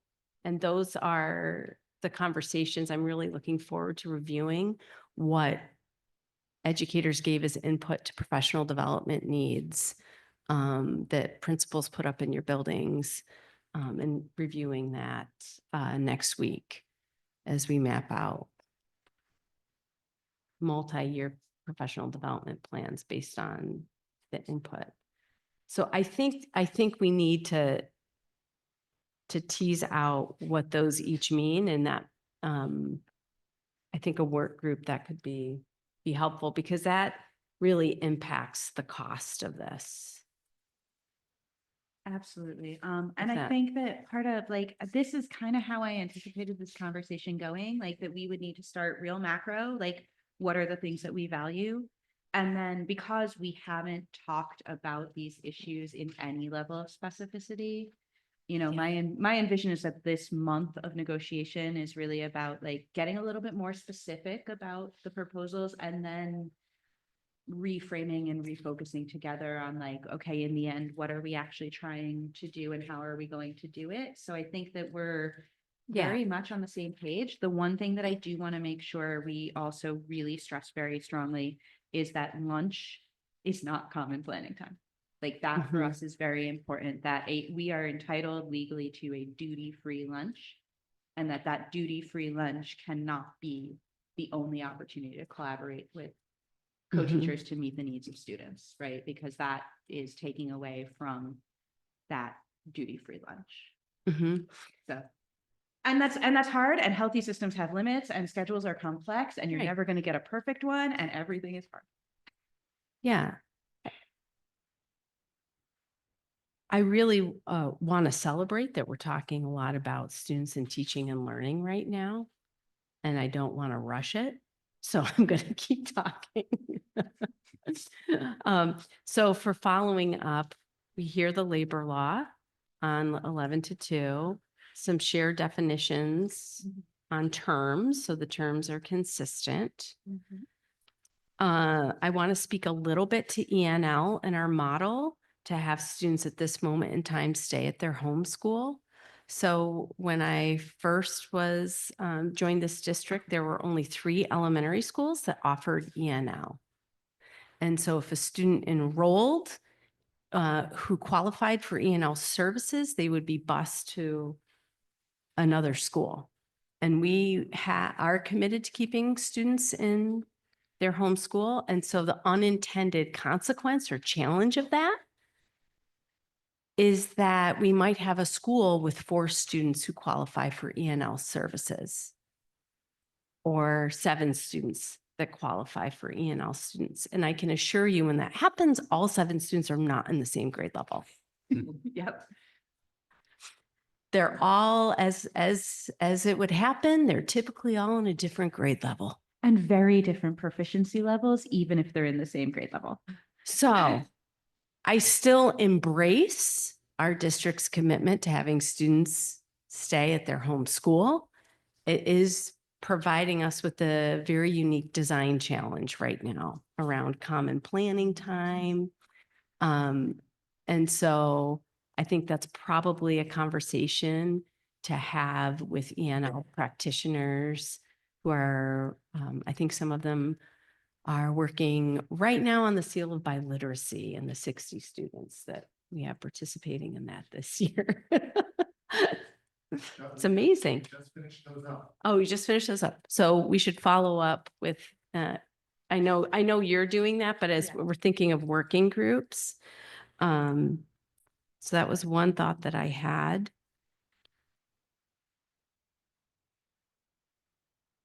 I'll pause there. Okay. I love it. I'm gonna let Jen and Molly step away.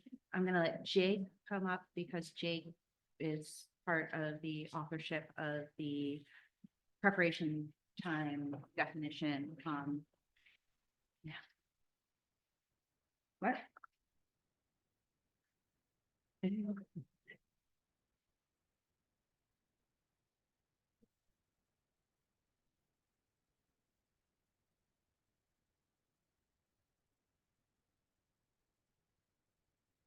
you all hear me? Do I need to use my teacher voice? Are we good? A little louder? Like that? Okay, so we have a proposal to establish a new bit of language into Article 11, which is just the general scope of a teacher's workday, specifically 11G, just to define preparation time, what is appropriate use of preparation time, and just a little bit, every proposal represents a problem. And kind of like how have we solved the problem over time and just making sure that our contract reflects that and it's really clear so that people know where the boundaries are. So this would define preparation time because we currently have, you get preparation time. And then it says nothing about what preparation time is. It's just an assumption. So we are suggesting that preparation time be defined as daily time you get daily preparation time. So the daily is important. Preparation time is defined as daily time that has been set aside for teachers to plan lessons, grade assignments, maintain instructional websites, read or write reports, collaborate with coworkers for any of these purposes, engage in APPR evaluation meetings or preparation, or any other task that a teacher deems fit for their time. Teachers are afforded daily preparation time of at least 40 minutes, but no shorter than a scheduled class period. That language already exists, so we wouldn't be changing it. And are not required to be at their work site during their preparation time. Teachers who have their preparation time interrupted by required meetings or other required business will be compensated at the rate of $1 per minute of lost preparation time.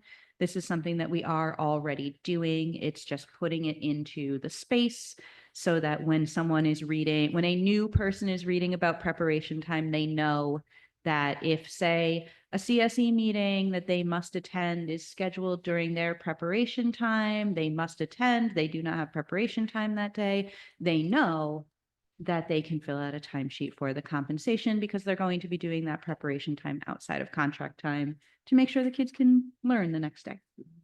So mostly this is just really codifying what we already do and being a little bit more specific about it.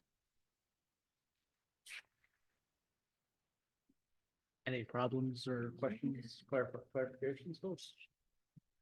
I thought of one more thing I wanted to say about the last one. It's just like my I- phone. And I can't hold it in. It's too important. You're still here. You can do it. What I wanted to say is I want all of, educators in the room to know to talk to their building leaders because the elementary, we just started the first school-wide scheduling workshop this last week to audit and look where are their co-planning times, what are the needs of buildings in an effort to solidify those school-wide schedules by May 1st. So I just, or maybe it was June 1st. I think the homework's due June 1st, not May 1st. So May 1st is coming up real quick. it's coming up real quick. I'm like, it was June 1st. But those of you who worked with me rather know that I like to jump in the pool, cannonball style. So so I wanted to say that. Make sure, talk with your building leaders about feedback on school-wide schedule if you haven't already, because we've started those workshops. Okay.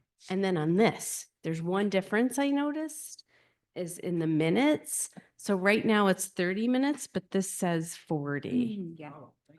So that's an increase And you know what? of 10 minutes. But at secondary, yeah, it says no less than a student period, fascinating. right? So it depends on if you're on a bell schedule. Like your amount of prep time daily prep time currently depends on whether or not you work in a school with a bell schedule. Thank you. And I'm all for uniformity and having everyone have the same understanding of things. Sorry, I'll lean closer this way. I'm trying to standardize. And so when people look at this and I get new members and I have to explain the contract, I'm like, but it's here. And it's in this nice language. And it kind of helps both ways. That makes sense? It sure does.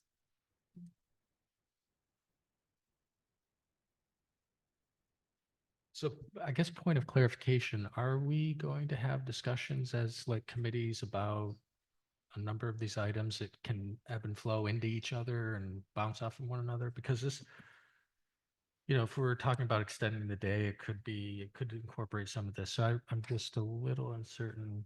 Are these standalone right now? Or are we thinking of having a committee to sort of see? I if they think can that fit into a I piece. think that we look at each piece, we say, what can we agree to versus what needs to be part of a bigger conversation? like, I could see the number of minutes being part of a, how do we use minutes in our day conversation? But the number of minutes Mhm. shouldn't stop us from saying, are these appropriate uses of preparation time? Yeah, thanks for that clarification. Maybe 5 minutes. 5 minutes instead of 40 minutes? Bob, that's a big No, decrease. 5 minutes to caucus. Very well. Oh, Bob, you want 45 minutes? 5 more minutes? 5 minutes to just get our. See you soon. I'm gonna use the rest.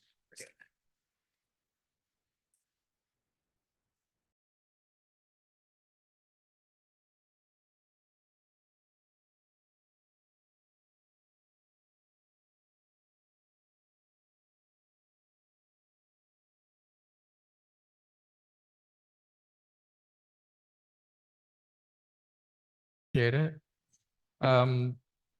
We'd like to take the specific proposals relating to length and scope of teacher day, and if the language, if you feel like it would be better for us to reject them and then go into these committees to work on it, we can use that language, or we could just say we'd like to pause, have committees set up, because there's a lot of different proposals that these bounce in and out of and play off from, and there are some financial implications certainly, but we feel like if the right group of people get at a table and start just pounding through examples and having a great discussion, that there could be some breakthrough. So we'd like to do that.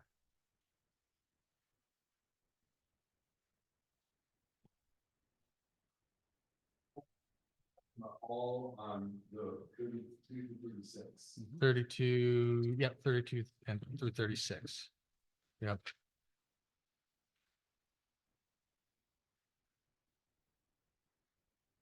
So it all has to do with the scope and length of each workday, and if there's, well, I'll leave it at that. Uh,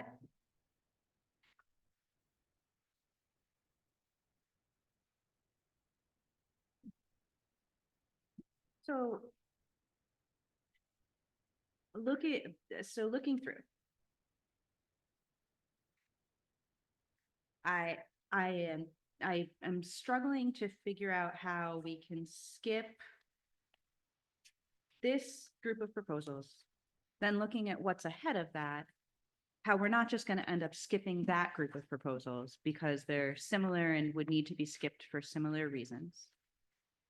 And then these are proposals that we like, these are, I understand that that it is hard to look at each of these as individual issues. And I think that there's probably a way to have a more cohesive conversation, though it's hard to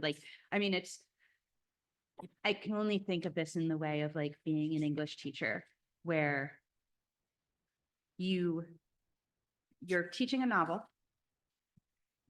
You do the background building of what's the overall experience of the novel going to be in the historical context. You then read the chapters and talk about the chapters as you're reading the chapters, and then you talk about the big picture, holistic experience at the end. And if we're not talking about the proposals we're negotiating at negotiations, and we're instead talking about negotiations at times other than negotiations, and then coming back to negotiations after having those conversations, like it feels very strange. And it doesn't feel, and while it's helped us make some progress on some smaller things, I feel like it's just stalling the process of actually negotiating. So I hear you, and I just don't think it's a good use of people's time, especially like every single one of these people has already worked a full day. They've come here for this conversation, and for them to then come to another conversation about the same conversation. Are they going to do it during the school day and then we're going to get a bunch of substitutes for them to come in and do it? Or are we asking people to find extra time after school on other days. And I know that my personal schedule has one day this month that we're in session that doesn't have an after school meeting. And you can't negotiate without me. So you can't talk about negotiations items without me. And we can't negotiate without Tammy, and she doesn't have that one day that I have. So I really think that we have to actually have these conversations here. Thank you for that. I wasn't considering that it was negotiations when committees are working together. We certainly understand the dynamics of that and would like, but I feel like the committees that we have had, even though they may have been on more minor topics, they've been important topics, and there was really good, like, there's good interplay there that, Well, yeah, go ahead, Doctor. These, I hear you too, Catherine, because I agree. So we could have these committee discussions during this time very publicly. Mhm. Period. We could just do that, during this time. But that might shift how we've been doing it to this point. Like this, I'm not thinking presentations, I'm not thinking stories and narratives. I'm thinking about, we're gonna get down and start getting into some language, and cool. All right. Yeah, Yeah. I'm okay with that. Does that start tonight? Does that start at the next Yeah, session? Let's start it right now. Right.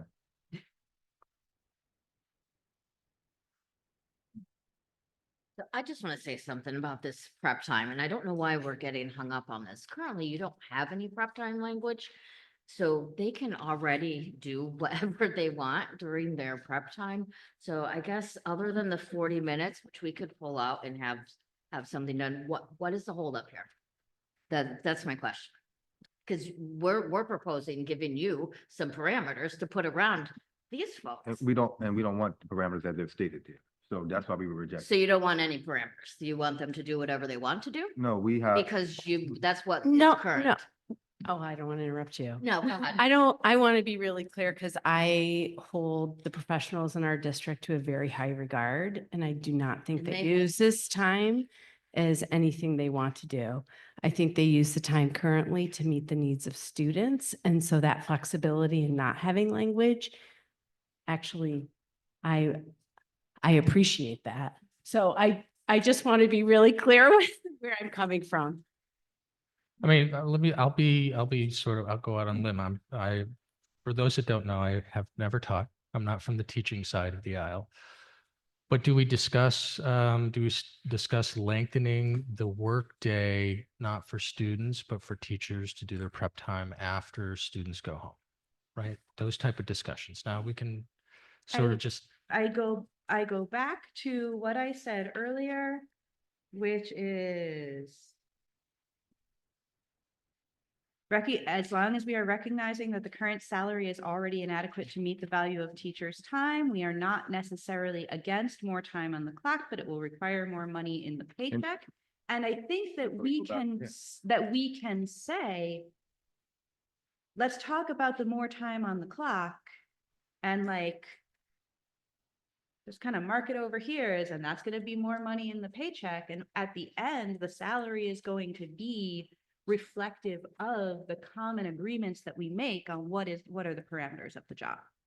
I think that what's been holding us up for 6 sessions is the conflicting desire to define the work and to settle the salary before the work is defined, right? And for me, it would be so much easier to say, this is a valid proposal on the salary once I know what the work is.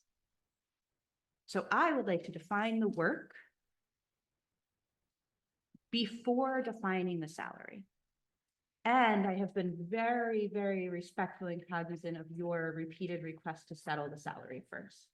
And I just don't see it happening. So I'm See gonna what say, happens? I'm Settling the saying salary? we're not settling the salary. And we're also not settling the working conditions because we haven't settled the salary. Like, if we're not settling the salary, which we're not right now, we haven't yet. Let's at least start working on the working conditions and then come back to the salary. But to say we can't settle the working conditions without settling the salary while also not settling the salary. And we're that's just maybe the stalled. perspective I'm bringing to this is creating the gap. Both have financial implications, Yes, and the salary has the bigger financial implication. That's why I'm proposing that we start there. It's, from my perspective, it's hard to talk about financial implications unless I can budget for financial implications. So I find it frustrating as well, but I don't see a situation where anyone on this team is going to be able to settle on a shift in our processes and protocols and schedules that have financial implications unless I know and I can plan for what financial implications I'm already in line to. Right, and that's why, I can't remember if it was last session or 2 sessions ago, I said, please just give us a proposal that sets the floor and then we can work from there. And we haven't seen a proposal that sets the floor to work from there. I said, let's set the ceiling and work back. And we haven't seen a proposal that sets the Proposal, ceiling I'm sorry, proposal on salary or proposal on what? on a salary. And we Like, provided 4 different of those. And right now, we don't have any. right, Exactly, So. because they've all been rejected. So you're asking for Right. something that we provided that you've rejected. right, but I said that I wasn't going to pull out my soapbox.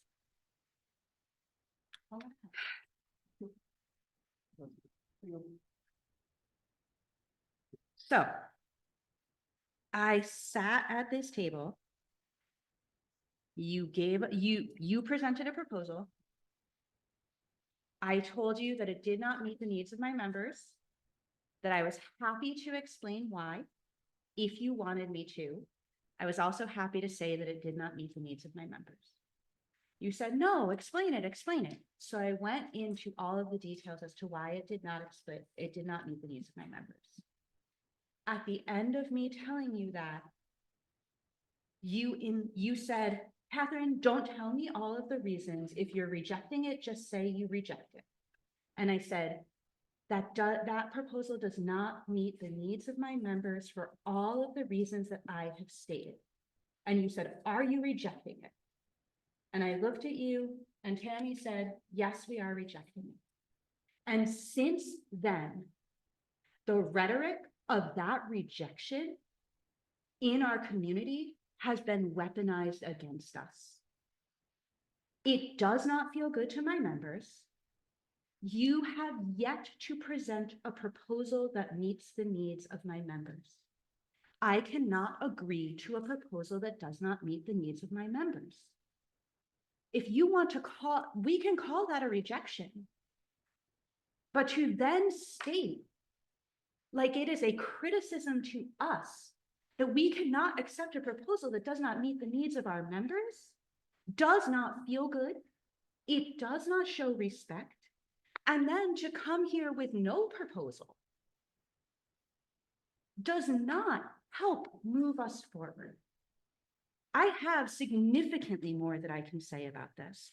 And I think the thing that's most important to say about this is that I sat here all night on Tuesday from 4:30 in the afternoon until 10 o'clock at night, listening to all of the presentations to the school board. And the one thing that I walked away from all of those meetings, from the finance meeting, from the school board meeting, is that you have budgeted a 5% salary increase on our contract negotiations, which are well underway. Meanwhile, you are openly acknowledging that the cost of everything is going up by 7 to 8%. Electricity proposals are expected to go up between 7 and 8%. We know from documents that you've given us that health insurance is expected to go up by 7 to 8%.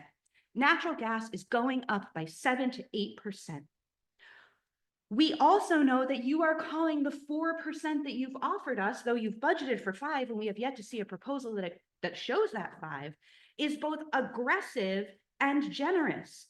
And in comparison to 2008, when you were giving us 2%, when we were in the 2% years, yes, it is double that. But the consumer price index for the last 4 months has had our rate of inflation at 3.5% in November, 3.5% in December, 3.7% in January, 3.9% in February. So this aggressive increase is basically a cost of living adjustment. It will not catch us up with our peers. It will not fix our recruitment and retention problems, and agreeing to it would be an agreement to maintain the status quo. So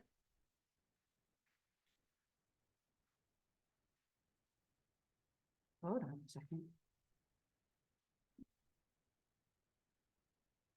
A couple of weeks ago, you told me I sounded mad, and I took that as an insult. And you know what? I'm done taking it as an insult, and I sound mad because I am mad. Okay, 2 sessions ago, you told us that that us rejecting this proposal was what we needed to do. And then you've gone around town. You were on the radio this morning talking about us rejecting this proposal. Our members, I cannot speak to your intent, but the impact of your words is that we are being criticized for not accepting a proposal that does not serve students and that does not serve teachers. It hurts our members to hear you say that you care for us, but to see that we are not cared for enough to budget our labor in line with the cost of electricity or the cost of natural gas. We keep coming back to this table fighting for what our teachers have insisted we need to stem the recruitment and retention crisis in this district. We cannot accept an offer that does not meet the needs of our members because we understand so fundamentally that accepting it would shortchange our students. If we had accepted your previous proposals, we would have been accepting above average turnover rates as the norm. We would have been accepting the instability of our staff and our inability to build long-term adult partnerships as just the way it is here. And we would have been accepting a lower quality of education for our students. Teacher working conditions are student learning conditions. You have under budgeted the value of our labor, and it feels like you are trying to balance a budget on our backs. And I am mad about that. And that is the conversation that we need to be having. Thank you. I appreciate you and the ways in which you're sharing. And I don't consider it a soapbox because what you've shared are things you've shared before. And because language, we must be precise in our language. I want to make sure we're precise in our language. I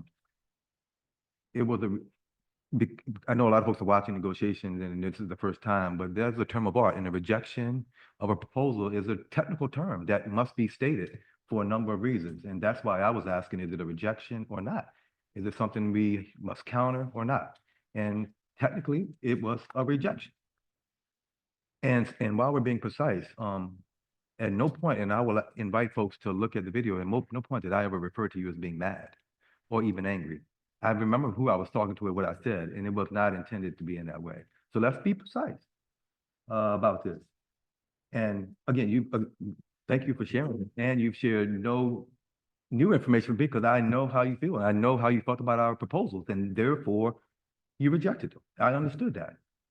And I've been clear, and we've been clear about the proposal we put on the table and why. And that's where we find ourselves right now, a significant gap between what you wish to have as a proposal and what, frankly, I wish to give you as a proposal and what we're actually providing as a proposal.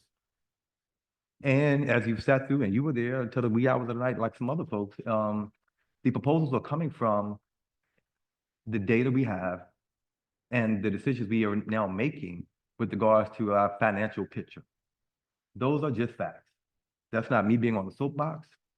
That is me sharing with you what I've shared before, while at the same time clearing up some things around language and preciseness. So let's be clear. The proposals we put on the table at a number that you feel don't meet the needs of your members, and frankly, if I was super confident about it, it would have been what I would have been proposing last year when I asked for the budget to go over the cap, because that number was the one I wanted, which is in line with what the number you was asking for. So I want to make sure everybody's understanding this is the number that we propose is not the ideal number, and I'm the first one to say that. It is the number that keeps this district financially solvent. And if you were really watching for 3 hours the other night, you'll realize even that number has us expending all of our fund balances in the coming years. And that's why we began tonight by asking for the analysis that your folks have done and the analysis that you have mentioned that speak to fund balances and those other things. So based on what you're sharing and based on what we're sharing, that's maybe the conversation, that's the conversation we need to have. Maybe that's the one we need to have at the next session or whenever. But this is about money. And this is about finances. And this is about us getting to a place where everyone can agree on a number that nobody's going to be comfortable about. And if there is language or there are words that you disagree with or it feels disrespectful, you do let me know about it. But let me give me an opportunity to respond to why we use those words. And rejection is a word we must use in this very technical environment that we're navigating very publicly now for the first time.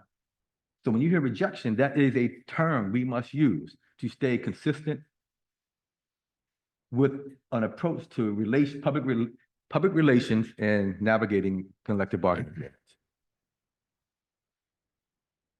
And if I misheard it, and if you have not rejected, please let us know. We have said that 4% is not acceptable to That- us. Thank you. Okay, That- but I would like to say that I do this often Mhm. and in many other school districts. I use many other words other than rejection. We're not interested. This isn't going to work. All of those things mean the same thing when we're at the table and everybody knows that. So playing wordsmith and with the rhetoric, it's not changing the fact that we are not moving forward. I agree. You And we said need rejection. to move forward. We can't move forward. You didn't even come back with a different proposal because you're sticking on the 4. We can't come down to 4. You didn't want to come to 8. We moved down to 7.5. You still came back with 4. That is not going to work for us. At our last session, let me back up 2 sessions. The first proposal used the term rejection. That's why I'm using that term. And I hear you when you say we use multiple terms, but you did use the word rejection. And that was the first rejection. Let me finish. The first person and the only person to use rejection in our first session was you. And I'm repeating your language. Let's be clear. Because you asked to hear that No, word. not- You did. Not in You the did. first session. We said we are not accepting that. Do you reject it? You kept saying, do you reject it? Right. And the answer is yes. Is that the word you need to hear? That 4% is not going to move us forward? And That is what we said. I'd like to suggest that we caucus. Great. What time is it? 7:55. It's 7:25. Let's just I don't even know how to set an agenda for next time. I would like to set an agenda for next time, and I don't know how to set an I agenda think for next maybe time. it's important just to remember that when we started, we indicated, as we do in almost all negotiations, and Dr. Brown even, I think, quipped that I was uncomfortable with it the first time he did it many years ago. We come in not holding anything back. We have 19.68% authorized by the Board of Education, and we stated that to you. We're fully transparent. That's what we have. Anything else, the projections that our financial person Dominic did, even with the proposal you have on the table, it has us eating into fund balance and then reserves. After the first 2 years, we start eating in the fund balance. And then after the 4 years, we have to utilize trajectories and long-term analysis to figure out whether this is a financially viable. Right now, from day one, we've told you we have 19.68. That has not changed. We cannot go any higher. As you sat yesterday, the world is changing rapidly and not for the better. We're going to have issues with funding our teacher retirement and retirement system. They're going to come after us because the market has dropped so precipitously. We're not going to be doing 3% anymore. It'll be up to 11%, which Tammy, you and I have lived through in the last 20 years when districts had to give 11 or 12% into the retirement systems. That could be coming. The largest employer in our area just got $1 billion taken away from it. That will have an impact, even if it's delayed. It's going to have an impact on the people that we rely on to pay the taxes to fund our operations. Our proposal is a viable proposal. Bob, here's the bottom line. You guys are not making any movement forward with any of the other proposals. It's almost like we're being held hostage because we aren't accepting that 4%. So everything else is revolving around that. We can't even make any movement forward. Where are we supposed to go? We have made a number of agreements on items. Not today. No, not today. There's a Because solution to this. everything That's why. today, There's a solution. Let's keep talking about salary. And maybe if we're preparing the agenda for the next lesson, let's put down salary discussion. but if you keep coming back with the same number, we can't move forward. At the end of the last session, Catherine said, we reserve the right to offer counter proposals and you do as well. Neither party came to this session with a counter proposal. Is that correct? We still have the same counter proposal. Ours is on the table. Yeah, we have maintained our counter proposal, the same counter proposal. Right, and we're unable to meet it. Are you rejecting it? We are rejecting it. We are unable to meet it. We do not Okay. have the authority to meet your That's proposal. what, so at our next session, then we entertain counter proposals. If it's a different number, if you come Of- back with 4 again. Of course, it'll be can't- enough. we It can't. would, it's not a counter unless it's different. Thank you.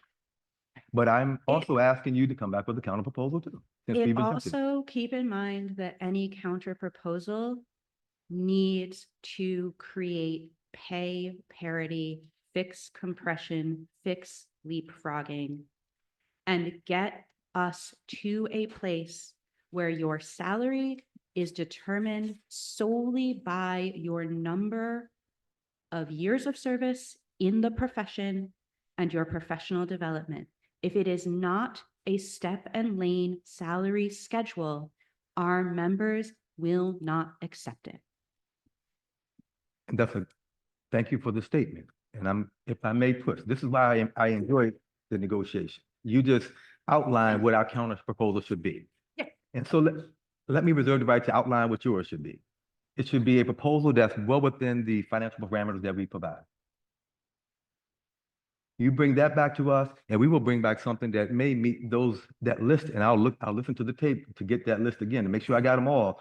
We'll try our best to meet those parameters. However, I'm asking you to come back with a counter proposal, and you may say, no, I'm not going to do it, but I also want to reserve the right to do that too. Just as a slight pushback, and please, because we're gonna negotiate, we're gonna have a discussion, but you just said we need to come to a number that no one is comfortable with. And so if we're sticking with your parameters as defined, we're the ones who are taking the discomfort. We need to see that pressure point back. Where's if compromise is compromised, right? So Maybe you go back and watch the tape from the other night. At a 4%, 4.5%, 5%, which we've budgeted, salary proposal that we've settled, and if we were to settle at 5% with you, it's hard to look at us expending all of our reserves and fund balances and feel comfortable. So let's be clear. If maybe I didn't say it out loud, a proposal that goes beyond 2 years at 5% is super uncomfortable for this school district. We would have to, and as I said the other night, we would have to come up with some innovative ways to reduce force, to somehow increase revenue just to maintain solvency. So let me underscore, thanks for asking. That's not a pushback, that's a clarifying question. This is uncomfortable, even at the number we're talking about. okay, thank you. Yeah. So I think we started off tonight asking for having the same data. Because the data that we have indicates that the difference between your proposal and our proposal is $1.1 million. So and $1.1 million is less than we spent recruiting, hiring, and onboarding replacement staff for the staff who left last year. $1.1 million in a budget of this size is not an insurmountable gap. And it is 0.6% of the overall school district budget. So the fact that we're so far apart on what we believe to be $1.1 million means that either we're really, really far apart on $1.1 million, or we're not working with the same data. Agreed. So let's start there the next session. With Let's working start with that with the one same point $1 million, data. and you all explained to us how the difference between your initial proposal and the one we had on the table is just 1.1. All right, that's a great place to start, because that will illuminate the disconnect or the misunderstandings on one or the other's part. So let's start there. Because I'm here to tell you, if there was only a $1.1 million between your proposal and ours, we would figure this out and we would be settling. I'm either going to be angry with our fiscal advisors and all of our third-party supports and my team and my 30 years of looking at budgets. And if I'm that off with what I see as a gap, then I got some explaining to do and some retraining to do. However, I'm open to you showing me. And you understand why, with my belief from the data that we've been given, $1.1 million, to be fighting this Yeah, hard for come on now, we $1.1 wouldn't be million doing it. feels insane, We wouldn't be right? doing it. Okay. But y'all got not, let's stop. Let's go. We got our agenda for the next session. I feel as though we are in very heat right now. Let's all take a nice deep breath. We will come back with a nice little battle royale over salary. Okay, Battle Royale, it will be a collegial discussion. butter. Anyway, Yeah, I'd also like to keep the unresolved issues from tonight on our next agenda, because if we can move forward on salary, we should have things to back up the conversation after that. And I think that we need to get to all of this. 57 proposals, and we've resolved like 8 in 3 months. And there are 53 school days left of the school year. Okay, thank you. I'd open up the last.